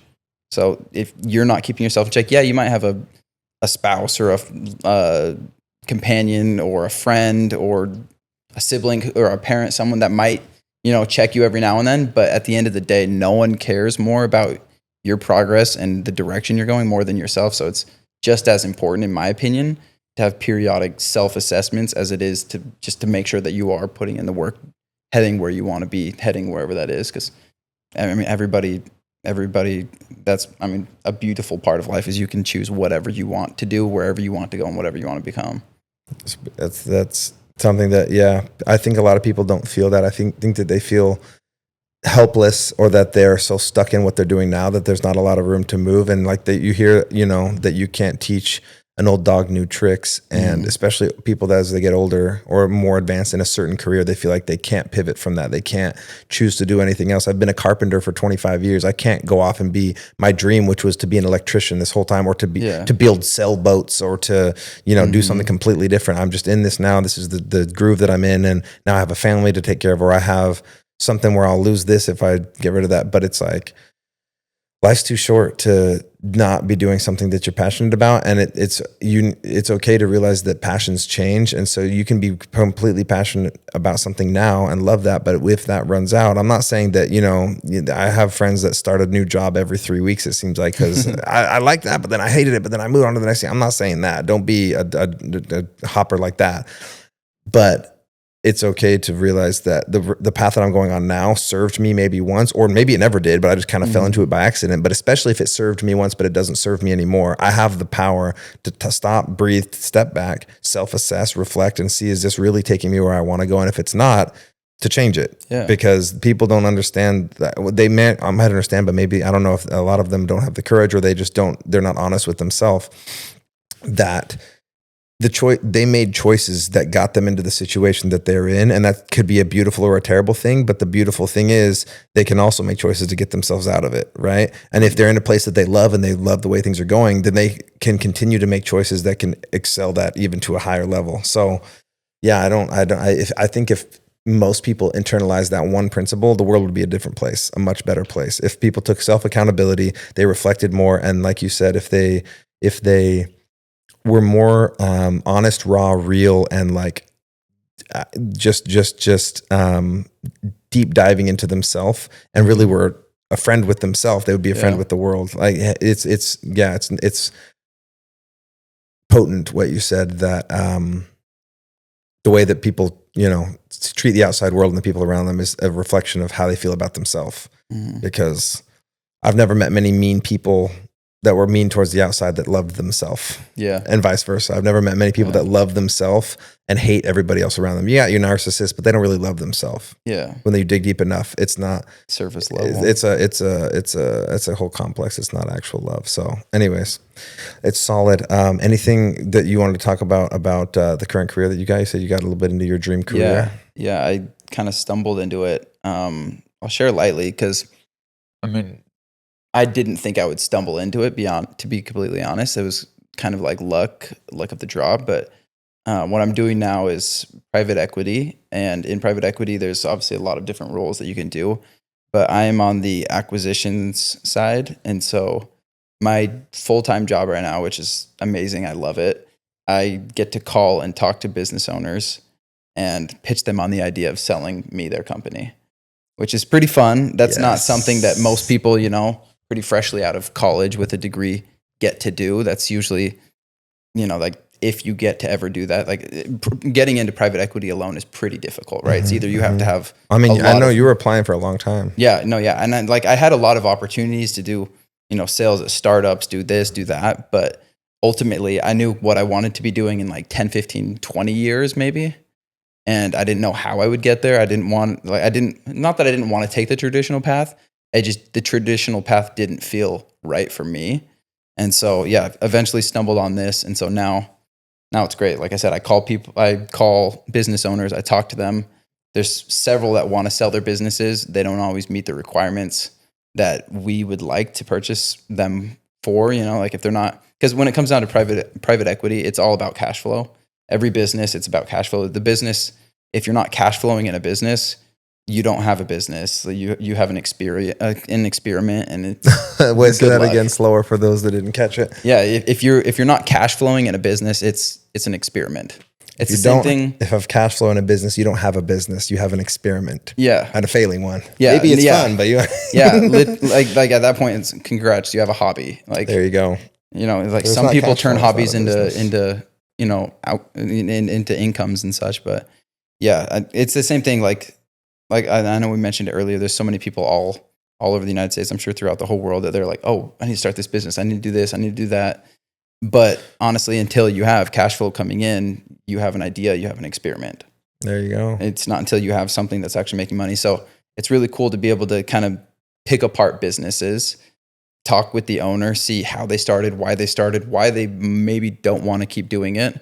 Oftentimes people want to retire, or, divorce, or they're just like, I just want to sell this and do something else, and kind of understand their business on a deeper level. And then obviously we have to get into the numbers, which it's not 1880. We don't just say your shipping business is worth this, we're gonna buy it, right? So it's look at tax returns, look at their financials, look at everything like that, and I look at them, but it's not my job to crunch all those numbers, which is awesome because that's probably not what you enjoy anyway. No, I don't like. I don't mind it, but there's the type of people that they love Excel. They love to sit at a computer for 8 hours a day. High five, love them, appreciate them. Not me. But that's not me. Yeah. That, like, all due respects, that's not me. So I'm really fortunate in that I stumbled into a position that I get to have the relationship, and there's another guy that gets to do that. Yeah, that's the ideal. And I appreciate him. He'll have great careers. It'll be good. Whatever he wants. Those people are needed in a business. Exactly. But it's not what I want to be doing. Yeah, it's not. Yeah, it's just, no offense, does not sound fun. Does not sound enjoyable for me. For other people, I know I have friends that do it. That they're like, yeah, it's great. But the fact that I was able to stumble into that position, I shouldn't say stumble, because there's a lot that I did, and a lot of struggles, a lot of difficulties that kind of got me and set me up for that. But now that's put me on a trajectory that, like, even the kids who are more on like the analytical side, right? Like, yeah, they could be doing what I'm doing. Generally in this field, that's going to take them an extra decade. So it's like, I'm not saying that I'm ahead of anyone, right? But it's the difficulties that I've had over the last decade set me up to put me ahead to do this now, which putting me ahead now just puts me, a foot further for myself, which not in comparison of other people, to where I actually want to be, which ultimately would be running my own fund, right? Obviously not entirely by myself, because I don't private equity fund? Yeah. I don't think anyone really can be successful by themselves. As much as people try to claim, I mean, we've all seen McGregor win a fight. We've seen this, we've seen that, we've seen Tom Brady, right? Any great person, they never stand up there. I mean, maybe Floyd Mayweather, but aside from him, every person else there, they don't take all of the recognition. The credit for himself. I mean, Floyd wouldn't be there without his dad either. But yeah, so he's probably the closest to being like, like it was all me, I'm the best, whatever, you know. Mm-hmm. But even though him, he has given praise to God and all these different things. But yeah, so ultimately, obviously, it takes a team to be successful in whatever you want to do, and that's long term. That's kind of the goal. So as of right now, I'm super fortunate. I'm super fortunate that the difficulties that I had set me up to be where I am. And I try not to look back at like all the hard times and be like, oh, those sucked. Instead, I try to look at like, okay, even my current situation, it's not where I want to be, but I am content where my feet are. But in being content, I don't want to be complacent because I know where I want to be. And so it's just a good path. This is something that I talked about with a friend of mine that does big in insurance. Exactly what you said is there's a big and important difference in being content and being complacent. Mm-hmm.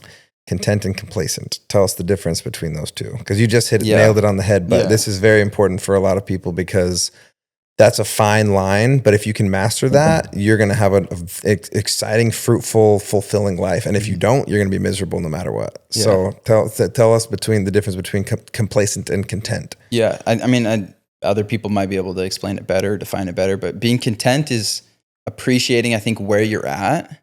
But it's not like you're not setting your roots there. You're not, this is as good as I can get, you know?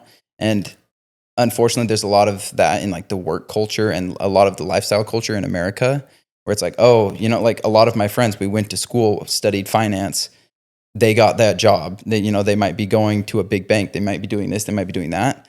It doesn't mean I don't love them. Doesn't mean I don't think that's a bad choice. That's their choice, their life, right? My life's my choice. Your life, your choice, a lot of your abortion? What? No. But for me, it's like being content is like, okay, I'm grateful that I am where I am, but also I know I could do more. Mm-hmm. I know that there's more out there. Complacent. Yeah, and that's where the lack of complacent comes. Whereas a lot of people on the flip side, they worked their butt off through school. Maybe they got better grades than me. Maybe they got better internships. Maybe they did this. Maybe they did that. That's awesome. But then when they get in that job, it's, oh, I'm going to be here. I made it. I'm good. Yeah, and it's sit back, get on Excel, sit on a software. It is like I said, everyone has the choice to live whatever life they want, and for some people, like that's great. That's what they want. For me personally, it's like I have a bigger vision. Thankfully, a lot of that's come from traveling. It's come from seeing how other people live, knowing some of the big things that like rev my engine, which are traveling, which are helping people. And it's like I think that I can bring a lot of value to this world. I just think I have to put in the work and learn to do it. I don't think it's just, you don't just stumble upon the opportunity to help a lot of people. I think you can help a lot of people without putting in a lot of effort. Like kind of like we said earlier, you see a guy that's homeless, walk by him, smile at him, even say hi, like let him know he exists. It doesn't take a lot to do good, but I think long term, I'm on a good trajectory to do what I would say very impressive things. And it's just, I don't think it's going to happen tomorrow. It could. I'm not opposed to it happening tomorrow, but also at the same time, if it takes 10 years, if it takes to the last day I'm alive, whenever that is, like I think I'm on a good trajectory to do great things, and I'm not being complacent. I'm content that I'm at where I'm at, but I'm also actively looking forward and appreciating what's going on behind me. Yeah, I think that's the definition of enjoying the journey, mm-hmm. right? How they say that, you climb. That's why the best mountaineers in the world always want to climb another mountain. They've climbed Everest. Yeah. Cool, you're done. Check it off. K2 now. You're from South America. You climbed the tallest mountain in the Andes, but there's always another mountain, and it might not even be taller than the last one, but maybe it's mm-hmm. cooler. Maybe it's different. Maybe it's this. Maybe that. There's always more mountains because it's not about getting to the summit and looking out over it. It's about the hike and the journey and the. I am not. I mean, I've hiked more times than I can count, but I'm not a huge hiker. But the people that I know that are huge hikers, I'm always like, you guys want to hike again? We just hiked Literally. Like, can we? There's got to be pictures of the top of this summit from Google Earth or somebody's taking a picture. But can we just look at but it's not about the view of the summit. It's about the journey of going up, which unfortunately is a lot of sore legs and hiking up. But that's what the people love. So if you've gotten to this place where you're appreciating the trajectory of where you're going and being happy that you're on the journey and you're on the train, but you know that you're not complacent and settling for just that stop, that there's more train stops in the future. Then I think that you've reached a place that not many people do, which is not a location, but you've gotten on the train. You know what I'm saying? Like and that's one of the things that I think is hardest for people to do, is to balance being content and complacent. A lot of people are, like you said, I've made it, I'm good, I'm going to stay here. But what happens infinitely, humans are creatures of progress. If we're not progressing, eventually you can try and beat around the bush, you can try and deny it. Eventually we will stop being content, stop being happy. And maybe let's say there's a guy that's working and he has a wife. Maybe he's happy at his job, content, but she's going to notice he's not progressing. She's going to start jabbing at him. Dude, this isn't like, we ain't doing you're like better. This isn't like, she's going to be unhappy because, and he might not even understand, and she might not even understand why am I unhappy. And now I'm making him unhappy. There's no progress happening. And if there's no progress, things die. And so the universe is always either expanding or contracting. There is no stagnation. And so if people are, you know, they have gotten to a certain point and they try to just, I'm going to chill here. Like, that's one of the lessons I learned about money is it's a river. It's always coming and flowing and coming and flowing. You don't get to hold on to money. You don't get to keep, this is not my dollar. It came from somewhere. It's here now and it's going to leave again. And next month I'm going to have to make more, next year. And like, it's a constant river of flowing, which is a great thing. It's not scary of, oh no, I always have to make more because it's always leaking out the bottom of the bucket. I don't have to have an attachment to a job, a career, a dollar bill, or something else because it wasn't there before. It's here now, and it's not going to be there later. Like, it's just part of the journey and part of the process. And one of the things that I try and think of myself as is like, I try and think of, okay, if God put me on this earth and gave me a set of skills, have me born in a certain place, to a certain type of families, in a certain year, in a certain country, and all these things, he gave me all these tools to be able to be successful. Whether he gave the same to somebody else or not, like, how can I be the best exponentiator of what he did give me? So basically he gave me all these things and they come to a funnel. Like, how can I take all of those things and push them out into an even bigger expansion or having an even bigger influence, right? If that makes any sense. And that's, what I think that a lot of people will struggle with is they get complacent, or they will, be unhappy because they won't be content. And what I mean by that is they're not complacent. They have big goals. They want to keep pushing, but because there's always a higher apple to reach, they're never happy about where they currently are. And they're infinitely miserable. And that's where you get the pissed off billionaires. And so that balance right there, that's. Yeah. Well, I mean, the thing is, it's like, think if you knew you were going to die in a week, are those goals going to matter anymore? No. Most of your goals, your career goals, I want to do this, whatever. It's like, it's going to be immediate things, right? And so it's like you're going to learn to appreciate every moment in that instance. And I think maybe Africa helped me with this. There's obviously so many different factors that help me be like, hey, this is where you're at right now. This might not be your ideal dream life, but this is pretty awesome. This is better than you've had it in the past. In some ways it might be harder, but like, you're blessed that you get to breathe today, that you get these opportunities you have, you get to eat, you get to sleep, you get these different things. Because there's people that don't have that, and there's been times where I haven't had that, and so it's like it's just an appreciation for the process and for the progress that I'm making. Without, it's like, because I don't know, I've heard so many people they set a goal, they got to the goal, and then they looked around and it's just dull because they hyper fixated on the destination, not the not the path to get there. And so it's the same thing about hiking. Like, let's be honest. Most people like if you hike a mountain, like, are you only taking photos at the top? No, you're probably taking photos along the way. You're probably stopping me like, wow, that's so pretty. That's at least I know for myself. Once I get to the top, to be honest, I'm like, let's get down as quick as we can. I'm tired, whatever. But along the way, you're like, wow, that's cool. Wow, like this is a waterfall. I had no idea there's a waterfall up here.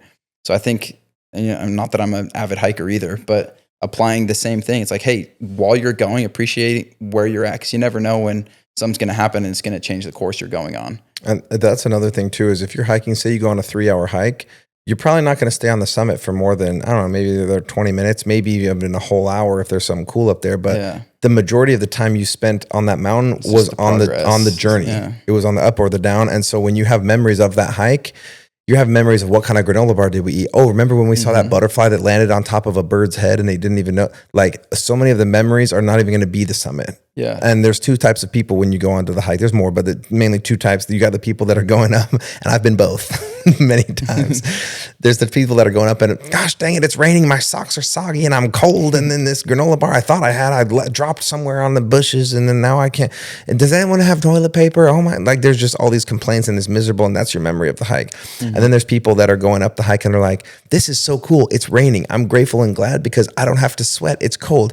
Oh my gosh, I had a granola bar in my pocket, but it's gone now. I guess that means that my dinner tonight is going to taste even better when I get back. Like there's people that take whatever that situation is. It's like the car changing the tire, you know? And like you were saying earlier, it's a choice to be able to see the world in that way, to self-reflect and say, how am I seeing myself? Therefore, how am I seeing the world? And therefore, how am I experiencing life? Because if I love myself and I appreciate it, I'm grateful for where I'm at now, I'm going to appreciate the journey. I'm going to love the journey. And then my experience when I'm at the top and I come back down, and a week from now, I tell my friends about that hike, I'm going to have all great things to say about it. You know, you survived it. You're on to the next challenge. You loved it. You're like, yeah, I dropped my granola bar. That kind of sucked, but the steak I had that night tasted so much better because I didn't have a granola bar. Right? Yeah, that's valid. Well, cool. I think that's about all the stuff that I had notes on for us to chat about for this podcast. We have others that we'll do in the future, but this is a question that I ask to everybody as I'm ending up at ending the podcast. Is one day we will die. I mean, we've been talking about death a lot this podcast actually, but one day it'll all be over. Hopefully it's not anytime looking forward to it. Yeah, we're planning to live till 150. I feel like I get younger every year. So I'm 32. I feel like I'm 18, and I don't feel like I'm getting any older. But one day the Reaper will call, and when he does, you'll have a funeral, you'll have a tombstone, you'll have an obituary or a service or whatever. What do you want your legacy to be when it's all said and done and there's no more Derek here physically? What do you want your legacy to be that people remember you by, or what they say about you, or the memory that you leave on people? What do you want that lasting legacy to be?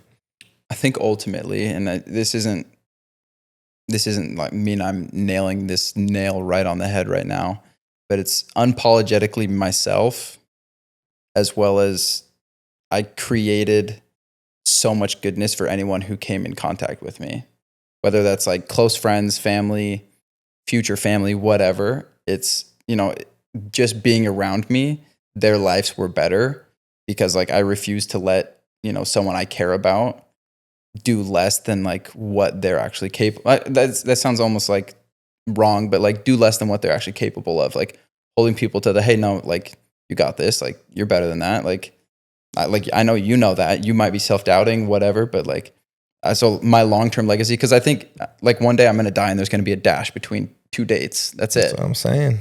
Like, dash. I'm sure within 2 generations of me having kids, sure, some might remember my name. There might be a photo of me. I don't know, right? Who knows? Maybe before I die, maybe I change the world. I don't know. Like, I hope to, right? But at the very least, I want the people who are directly in my circle right around me, I want them to realize like, hey, life is beautiful. Life is great. Challenges just set you up for better understanding of the blessings you have. Like in short, just that, it's like that good, positive energy that like life is great. No matter how hard it is, like it's a blessing that you got to be today. There it is. Love it. Awesome. Well, thanks for coming on the podcast. I know people definitely got a lot of earful out of this. I don't know how long we've been going, but it's been great.